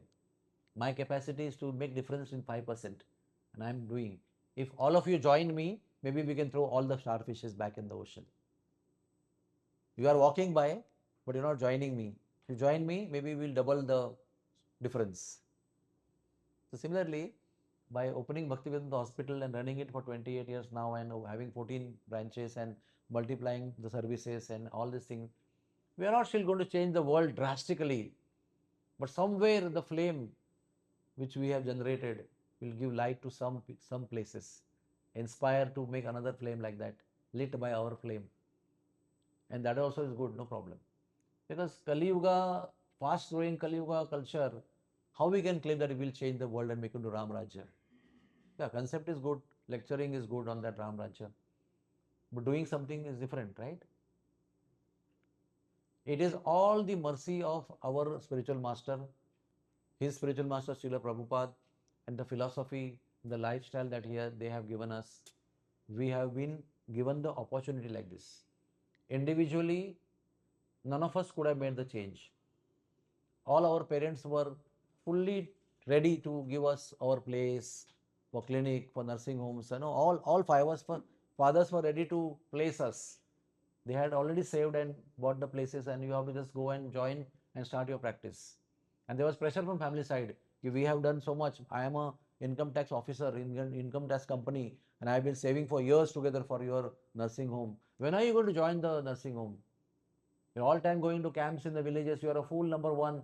You have to now start practicing and looking after your own income. So his parents, everybody was pressurizing. So all of us went to Guru Maharaj. Guru Maharaj, what we should do?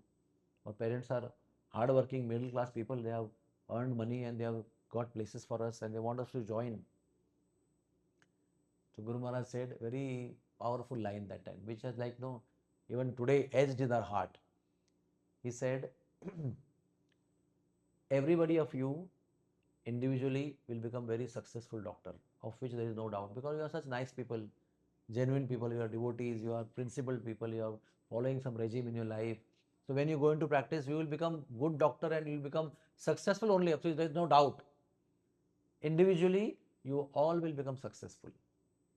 But if you will come together, you will be in the pages of history.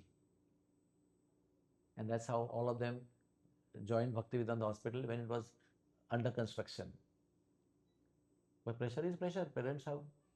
And now all the parents who were upset with this decision of their sons, they became devotees, they became Dikshit by Guru, and they are now God brother, God sister. That means they are family members of one Guru. You can imagine. It's a evolution in the family life that happened. Initially opposition, then helpless submission of parent side, and we are doing what we want, and then becoming proud of our sons. Proudly telling, he is my son. He is the founder mentor of this hospital. which is like this, like this, like this. So there's an evolution in them also. Today, after 28 years of going through this life, all our parents, brothers, sisters, bhabis, everybody is proud of us. But we have gone 40 years into this opposing situations and oppositions and, you know, society blaming us for whatever we are doing. But now they are not blaming.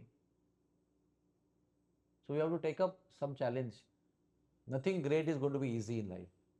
If anything great has to come in life, you have to pay a lot of price in the beginning because you will be opposed very drastically, and you have to sustain the opposition and be convinced about your principle and the path that you have chosen, and then gradually the Lord will reward you. So let us begin in Kolkata. You may do your private practices outside, you may give part time over here, but establish a principle here. We are not interested in establishing a charity center here, please understand. Charity is being will be a part of their whole principle or a mission. But the mission is to distribute the compassion of the Lord to the needy. And the needy may not be financially poor people. Please understand. There are many people who are filthy rich, are still needy of the care that they deserve. They don't get that care, even though they are rich people. I'm sure you know about all these things. And there are many people who can throw tons of money for treatment, but they're still deprived of their psychological health, their family health. There are so many angles of life they are deprived of. We are here to fulfill their life through the medium of spiritual care. Will fulfill their family life, fulfill their psychological life, fulfill their physical life. Our spiritual care is all encompassing services. To the extent we have saved many divorces in our patients. At the time of discharge, the patient is still very sorry, drooped face, stage, crying. And then our spiritual care person asks, Madam, why are you crying? You're getting discharged. You should be happy. No, next week I'm getting divorced. Yeah, I'm going home, but next week is my date for divorce. Then we have called the husband separately and counseled, wives we have counseled, and we have saved more than 20 divorces till today. I mean, you say 28 years, 20 divorces, what is the big thing? But as the same thing, it makes difference to those 20, if not 200, right? There are so many people, the wife is getting discharged with the child and still crying on discharge. Why? Because husband is a drunkard and he doesn't give money for the milk for the children. He doesn't pay the fees of children's school. So we call the husband, counsel him, work on him, and finally gives up alcohol, and the mother comes and thanks you. Now the milk is coming and the school fees are being paid. So it's not medical practice, but when you are treating a person, these are all important things. When you are treating a disease, these are not important things. If you have fever, I treated a fever, go home. My business is over. But when you treat a person as a person, then all things are important in the well-being of the person. And that's what we are doing in spiritual care. Everybody doesn't become a devotee in spiritual care because of our spiritual care. Many people give up alcohol. Many people giving wrong habits. Many people give up long lifestyle, eating dinner at 1:30 in the morning, breakfast at 11 in the morning, and taking lunch at 5 in the evening. It's a wrong lifestyle, giving diseases. Even that is important to correct their lifestyle. That's how from where we begin. When we fill the form, we come to know this person's lifestyle is like this. It should be changed. So it's a overall wholesome well-being of a person who comes to you, by the way, as a patient with some physical ailment. But he has many angles to his health, which we take care, which we try to take care in the name of the Lord, being part of the mission of the Lord, as service to humanity, distributing his compassion to the people through our medical services. And that is what is Bhaktivedanta Hospital all about. And that model should be replicated here. People should be given a chance to receive genuine, compassionate medical care. And they will transform. Our medical services should be aimed at not only curing the disease, but to transform their life as a whole. Then some service is done. Then Lord will notice that service and you will get the blessings of the Lord. The first recipient of the blessing is doctor. Please understand this. then everything else. So thank you very much. Hare Krishna.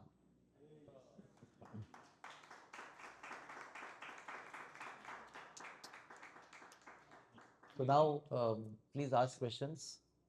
Whatever agreeable, not agreeable, doesn't matter. What is that? Hare Krishna. Nice talk. Regarding everything you told. Just one question is that how frequently you face the medical legal problems and how do you Very often, tackle those? we have an ethical committee in the hospital and we meet regularly. Regularly, we meet. There are such complicated cases many times come. Socially complicable, familially complicable, ethically complicated patients, cases. And we have certain norms which we have drawn. What's the main cause of this medical legal problems? Regarding Hiding the truths, no? Yeah. If there's a what do you call that? When you come across a death, and I forgot that word. What is that word? What is that word? You suspect some foul play, right? So you smell that foul play कि something is wrong here, and then patients are saying, doctor साहब कुछ मत करो अभी उनको जाने दो, certificate दे दो, भेज दो घर पे. But you feel very strongly that some foul play is there. This is not natural death or natural anything. Being truthful to the situations and doing the needful is what that medical legal thing is all about. We cannot subdue or hide any sin or any crime just because patient is saying no, don't do that. We have to be honest, and we have to be bold enough to be honest. We cannot get scared. And there are other ethical issues like when somebody is malformations, congenital malformations in the womb itself. You have trisomy 13, trisomy 21. There are so many things are there, and regularly they coming to us because outside doctors will tell abort, immediately abort the baby, but we don't do abortions in hospital. Right from day one, we have learned before becoming doctor from spiritual side, from temple, after opening nursing home and after opening hospital, the basic principle is we don't do any MTPs here.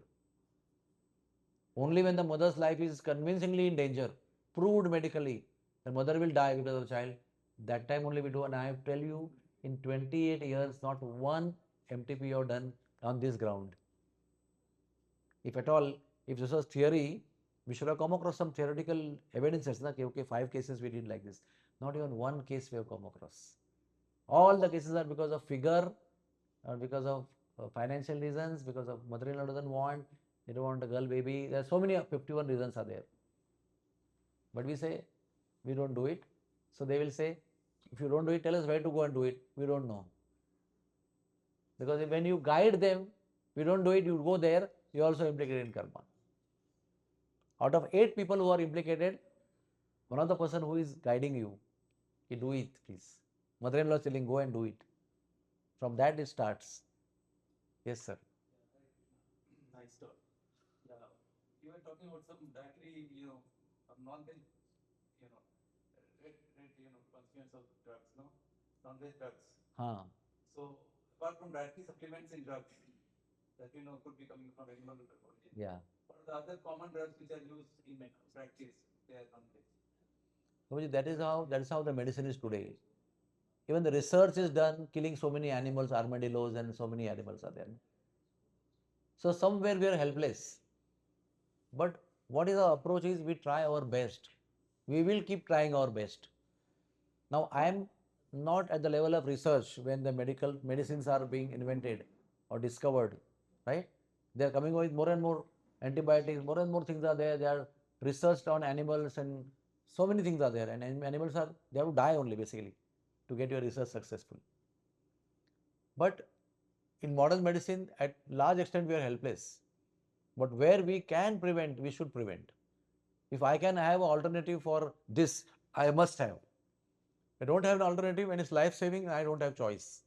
But in that case, the saving of life becomes more important than my principle. Because if life is there, the principles can be followed. If life is not there, what is the use of the principle? So this is called practicality, where I know I don't have alternative for the capsule material, right? So as long as I ask, is there any tablet form available?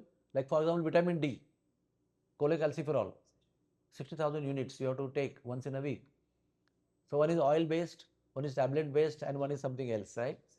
So I will take a tablet based vitamin D3 because I have an option. But if I have option and still I will take that something else, then it is not good.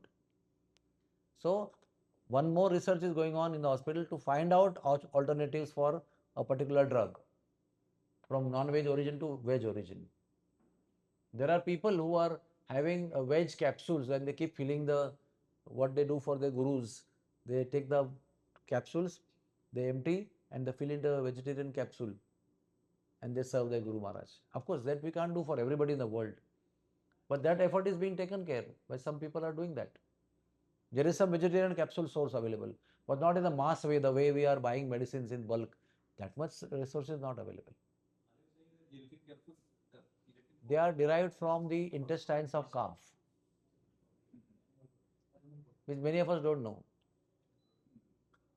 Many of us don't know how the embryos are being killed, how the chicken is being killed for deriving medications. We don't know. But because I personally did a lot of research from 1980, I am doing that. I've got a 2.5 hour presentation why we should not eat non-vegetarian food. There are so many things behind our back is happening. We can't even imagine what the world is doing and how the world is exploiting us. Even as doctors, highly educated people, we are still not aware what is happening in the background. Drug just comes to you from through MR and he tells you all the glories of the drug and you immediately change to, like when imipenem came up, huh? We were like thrilled. Something came up, highest antibiotic. Before that, one time was ceftriaxone was the highest antibiotic.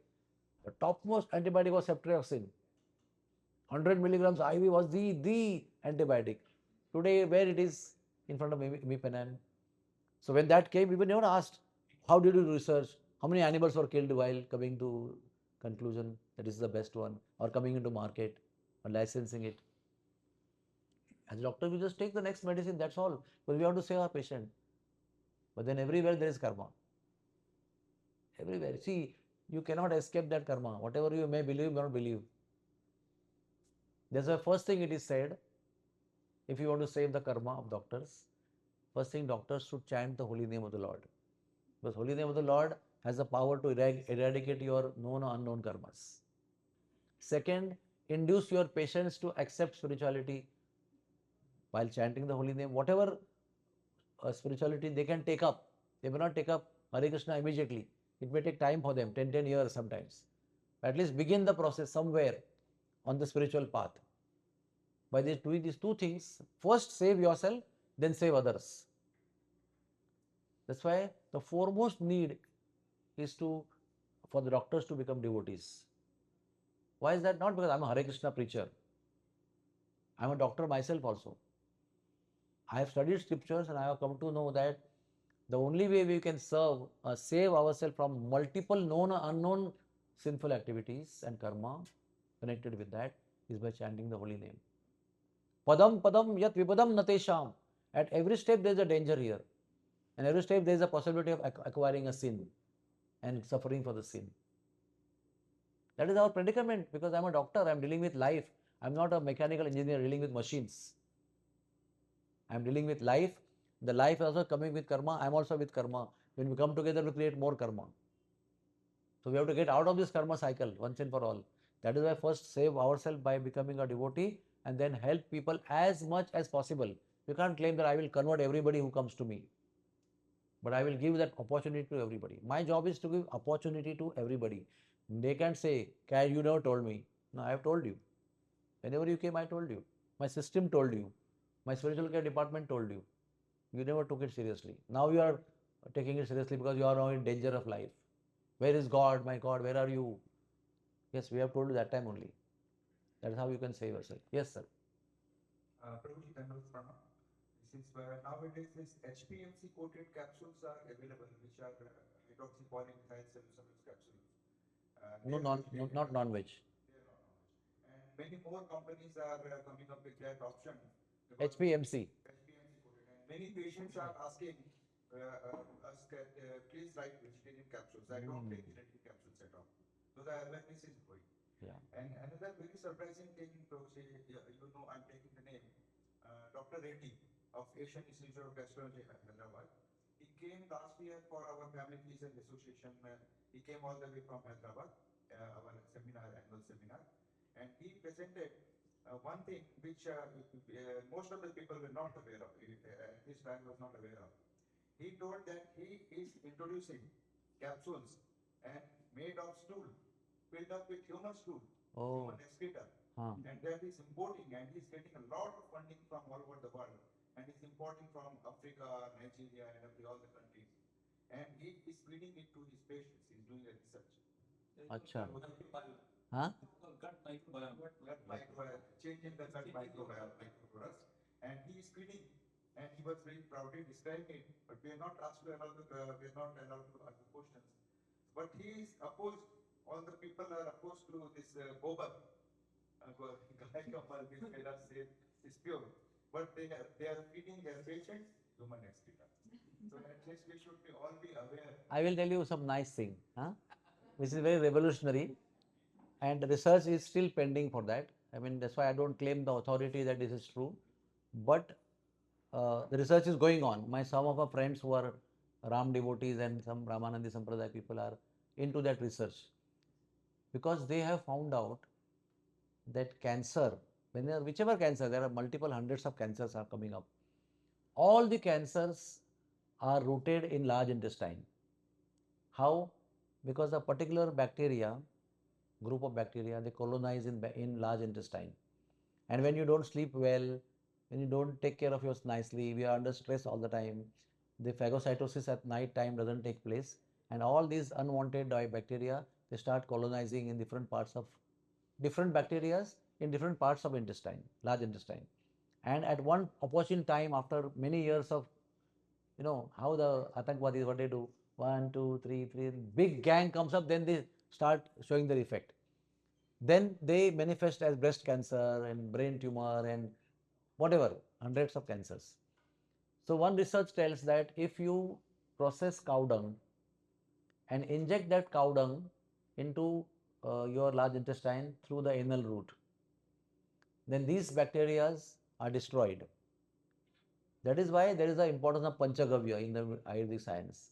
If you drink Panchagavya every day, you will never get cancer. Now it's a tall claim. I am not having research papers with me. But if this can be researched, then why we need human excreta? You can have a most pure excreta. That is cow because now today I am not taking, but many years I took everyday Panchagavya in a very principled way, whatever proportion is there. And it's tasty also, it's not bad. Cow dung has that power. Cow urine and cow dung has that power. Huh? Huh? But better to take fresh. Anything is available in the market, real juice, processed and with preservative. But if you take a juice in your house in a mixer, it is better, no? So like that, taking Panchagavya, fresh cow dung, fresh cow urine, milk, dahi and ghee with proportion you put up and you drink 20 ml of that with your family, I guarantee you, but I lack research. And my friend is doing that research. And I know this what you said, because they are working on human stool and they are saying human stool will prevent that colonization of bacteria in the large intestine to prevent further cancer in the life of body. But because their mindset is not devotional, they like human stool and hate cow dung. They feel at least we are human beings, human being stool, not an animal stool. That is where spirituality works. Why we need to become spiritual? Because this whole mindset will change. Cow is the only animal whose stool can be consumed by you in a particular way, whose urine can be consumed by you. But we don't have faith, so we don't do that. I take bath with cow dung and cow urine every day for last 5 years. And because I'm traveling a lot, I don't get time to make that Panchagavya. Otherwise, I will love if somebody gives me ready-made bona fide Panchagavya in my hand, I'll drink every day. And that is my strong faith. If you sleep well every day, within the stipulated time, that is 10 o'clock to 4 o'clock, suppose. It's like a very highly ideal time, but it is possible. If you sleep every day from 10 a.m. to 4 p.m., 10 p.m. to 4 a.m., and you take Panchagavya, I guarantee you never get cancer, any kind of cancer. But because we are living abnormal life, sleeping at wrong times, eating at wrong times, living a very stressful life, we are bound to get, we will get as doctors because we are highly stressed people. The common lifespan is how much? You tell me, sir. What is the common human lifespan now? 70 years. This is old news, sir. Today's doctors, okay, common man, although it is still is old, it is reducing to 60, 58 now. Now, what is doctor's average life in the world today? 50 years. What is psychiatrist's average life today in the world? 45 to 50 years. 30 years they study. So much of stress is there. So much of taking people's negativity constantly and not processing it for yourself. No process of yoga or meditation to process your inputs of negativities. You are a human being. If I get kicked 5 times on my back every day, somewhere there will be difference in my back, no? I just can't sustain 5 kicks every day. It was part of my life. I have to do something about it. So psychiatrists have to undergo meditation, do some process so that they can take the negativities and help them to become positive in life. Doctors just cannot go on, spending sleepless nights and treating people, and one day they collapse with heart attack. कितना story आता है YouTube में? How many WhatsApp messages you get? 42-year-old young, promising cardiovascular surgeon dies one day. One fine morning he is finished. Young nephrologist dies. One fine he wakes up and he dies. Oh, so sorry. All messages come. So sorry, so sorry, so sorry, so sorry. But what are you doing for that stress? Nothing. Because you don't believe in God. You believe in yourself as a doctor, as an educated person. But you can't prevent that accidental death or sudden death that comes to you. What's happening in your heart, in your coronaries, you don't know. That is why we have to balance our life with spirituality and medical practice. We just can't be one-sided and imbalanced. And we have to pay the price for that. Any other question? The question I did not ask was Which one? that are you thinking about blessing the Calcutta, I should say, with 15th center? With what? We are there with you in principle fully to give you all the guidance, all the experience that we have. We have gone through all the struggles. We don't have to go through struggles. We can give you the principles with which we run. But as it is said, the father can give money to the son, but doctor he has to become himself. NEET examination he has to clear himself, right? He can't write NEET for him. Father will provide you all the infrastructure, atmosphere, ambience, study room, money, everything will provide. He'll take you by taxi, car to the examination center, everything he will do. But examinations, sir, you have to write. Similarly, we will give you all the support, but there can't be spoon feeding. You have to take it up. See why we are happy today, because we went through all the hard work and all the struggles and raised the hospital today. So if somebody would have given 100 crores, sorry beta, tum log अच्छे devotees हो, hospital बांधो, we wouldn't have gained that much of experience and that much of spiritual realization. But we have started from scratch. Literally, right from cooking in the hospital to establishing pharmacy to cooking in the camp, वहाँ से हमने शुरू किया है. So we have a different real experience in our life. So you don't have to go through all that thing. You don't have to cook for the patients now, but the principles you should adopt. And those are bold principles. You need a lot of guts to follow those principles. You have to be convinced about it. I will do this. At least in my private practice, I can't do it, but I will do it over here. Some people are very big doctors in Mumbai. Like we have one Dr. S.N. Shenoy. He's a big name in neurosurgery. Very experienced and wanted everywhere. He says, I work in so many places. I don't get much from Bhaktivedanta Hospital, but I want to work here because I get that peace of mind of practicing clean. And everywhere I am pressed with so many, whatever norms they are following.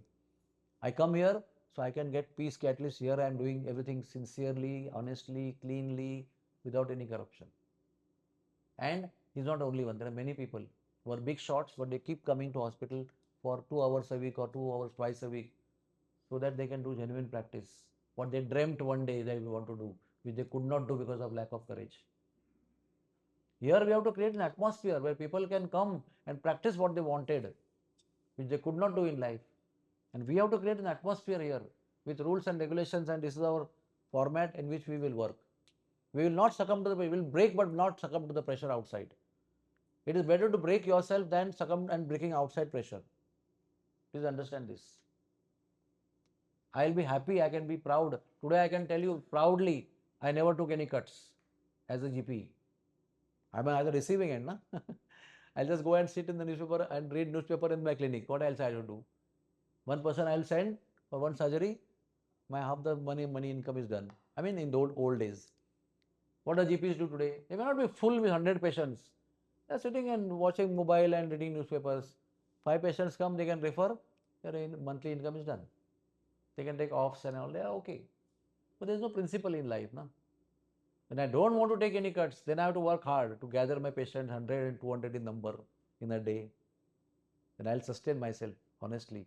Nobody wants to do that. To be right and to be on correct path, you need guts, you need courage. You cannot follow the path of truthfulness or righteousness without being courageous. If you want to become sinful, you don't need any courage in life. Tell me, you want to be corrupt, you want to be sinful, you want to be wrong, you don't need any courage. The world is taking you along with them. Holding hands, they will drive you with their crazy journeys. But to be righteous, you need courage. And better be courageous in that way, so that you can stand in front of the Lord with proud situation that, yes, my Lord, I never budged to any temptations. I practiced as I was told by Guru Maharaj. I practiced and I'm happy today. I may not be millionaire, I may not be billionaire, but I'm happy and satisfied doctor. I'm sure you all want to be happy and satisfied doctor. At the end of the life, you want to keep your neck straight with pride of truthfulness and righteousness. So shall we end here? Yes, sir. Thank you, Guru. You can sit down and ask. No problem. Just one practical tips, like we were discussing about this clinic. So I just wanted to ask, like for any medicines or for any laboratory test, we have to set up laboratory. We want more equipment. So how, in a practical way, we want to do more seva? Basically, Okay. is that? What we did, I'll tell you. Instead of telling theory to you, we were doing medical camps in villages for 10 years. And I was going to, in the morning time, I was going to corporates to raise funds, his contact, his classmate, I used to go and raise funds. 10 years I took from them that time 51 rupees per month, 100 rupees per month. 10 years. The max was 1500 per month, was Mr. Mufatla and his classmate. Okay. When I came to the stage of building the hospital, these 40 people came together and built a 15 crore hospital. 15 crore is a big amount that time. When we were collecting 51 per month, compared to a 15 crore hospital, like today 100 crores, for example. So because we developed a rapport with them, with our sincerity, with our hard work, with our reports, with our physical proofs, photographs, everything we were providing regularly monthly, going to them monthly and taking the monthly and giving them monthly report. It's a simple activity. Small people, children are going and collecting money. But that resulted into a hospital of 80,000 square feet, ground plus 6, 15 crores, which none of us individually could have raised. But due to the hard work and sincerity, they were inspired to open a hospital for us. Everything was sponsored. We didn't have any money. We just saw it being constructed. And now another building came up, which is now costed 100 crores to us, 120 crores, the new building which we came up. Again, same way.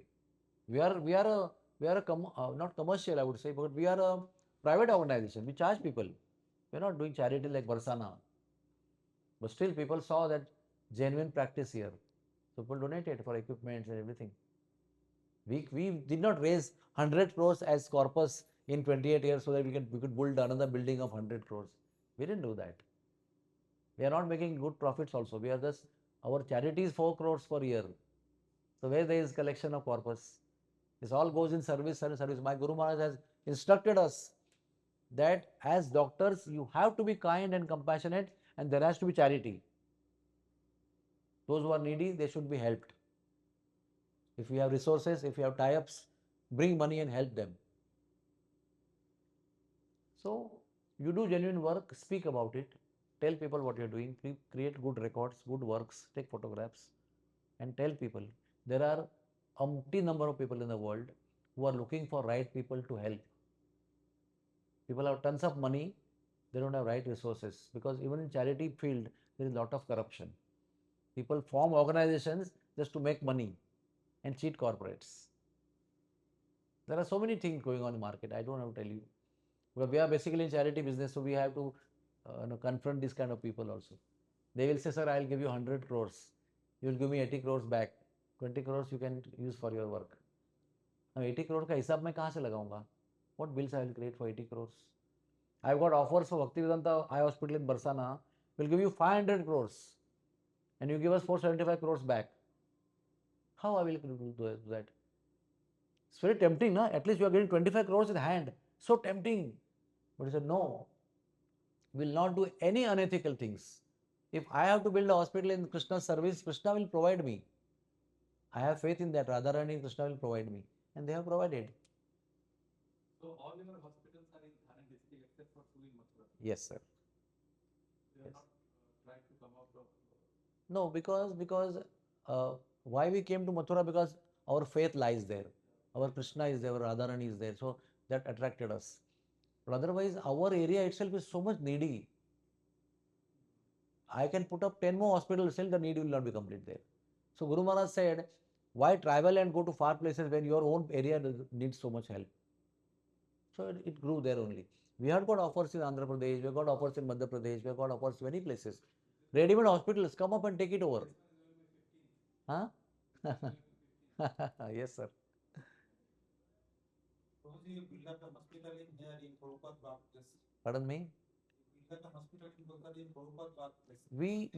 We as a group of Bhaktivedanta Hospital, we don't build hospitals. Only Bhaktivedanta Hospital in Mira Road and this Barsana one we have built. Rest all are given to us by people. This is also a fact. Big hospitals in Vasai, whatever we are running now, 100 beds, 50 beds, 45 beds, all these are like sizable mid-size hospitals. They have multiple activities, ICU, OTs, everything are there. They are just given to us. We never wanted them because we have a lot of work in our own hospital. But they were requesting us, they were bending backward to change their rules and MOUs, everything. You just take it over because we have faith in you that you are doing genuine work. Every single hospital except these two, one main hospital and one in Barsana, every single thing is given to us. And people are there who can give you fund, who can give you land, who can give you medicines, who can give everything. Only you have to create some experience and some data about your hard work. Nothing comes ready-made, sir. I was just 20-year-old when we began all this mission. Today I am 63-year-old. So many things have happened in so many years. Hardships are there. And that's why these things are there. And in every hospital we have the same principle.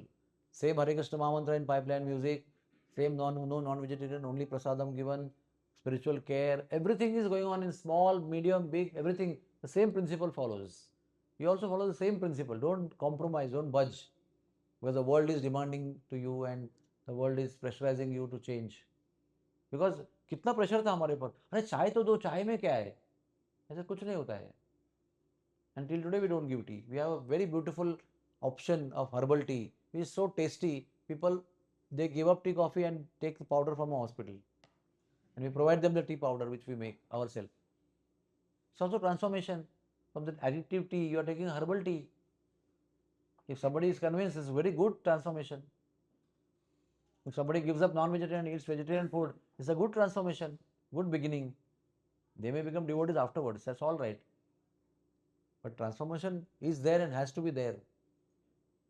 What we should take it to ourselves, If anybody meets me in any form, in any way, there must be a change and there must be a transformation.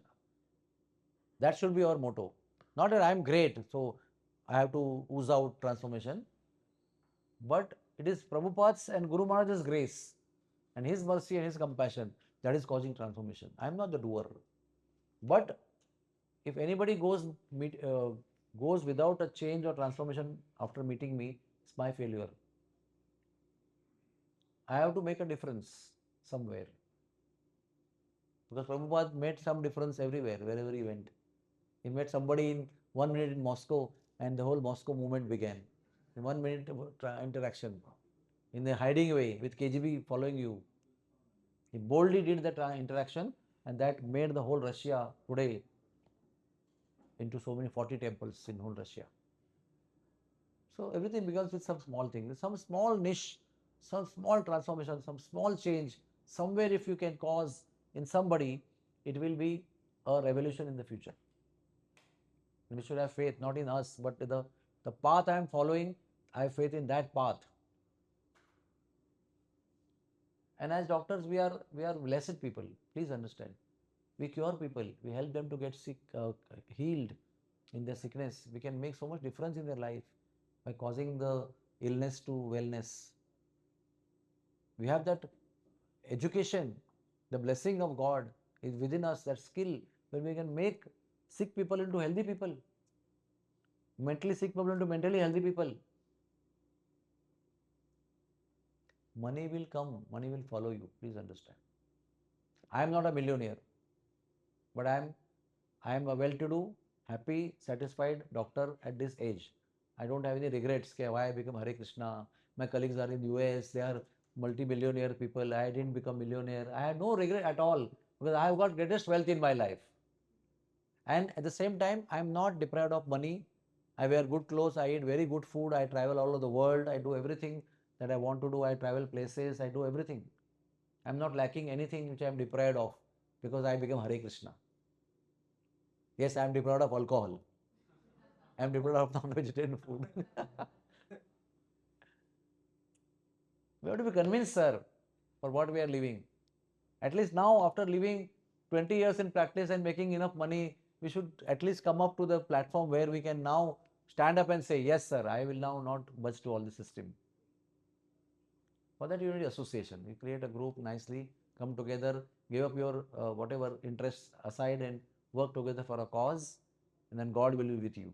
Like Guru Maharaj said, na, individually, all of you will be successful, but together, if you come, you will be in the pages of history. And it is true. It has come in the pages of history. So, shall we end here? Thank you.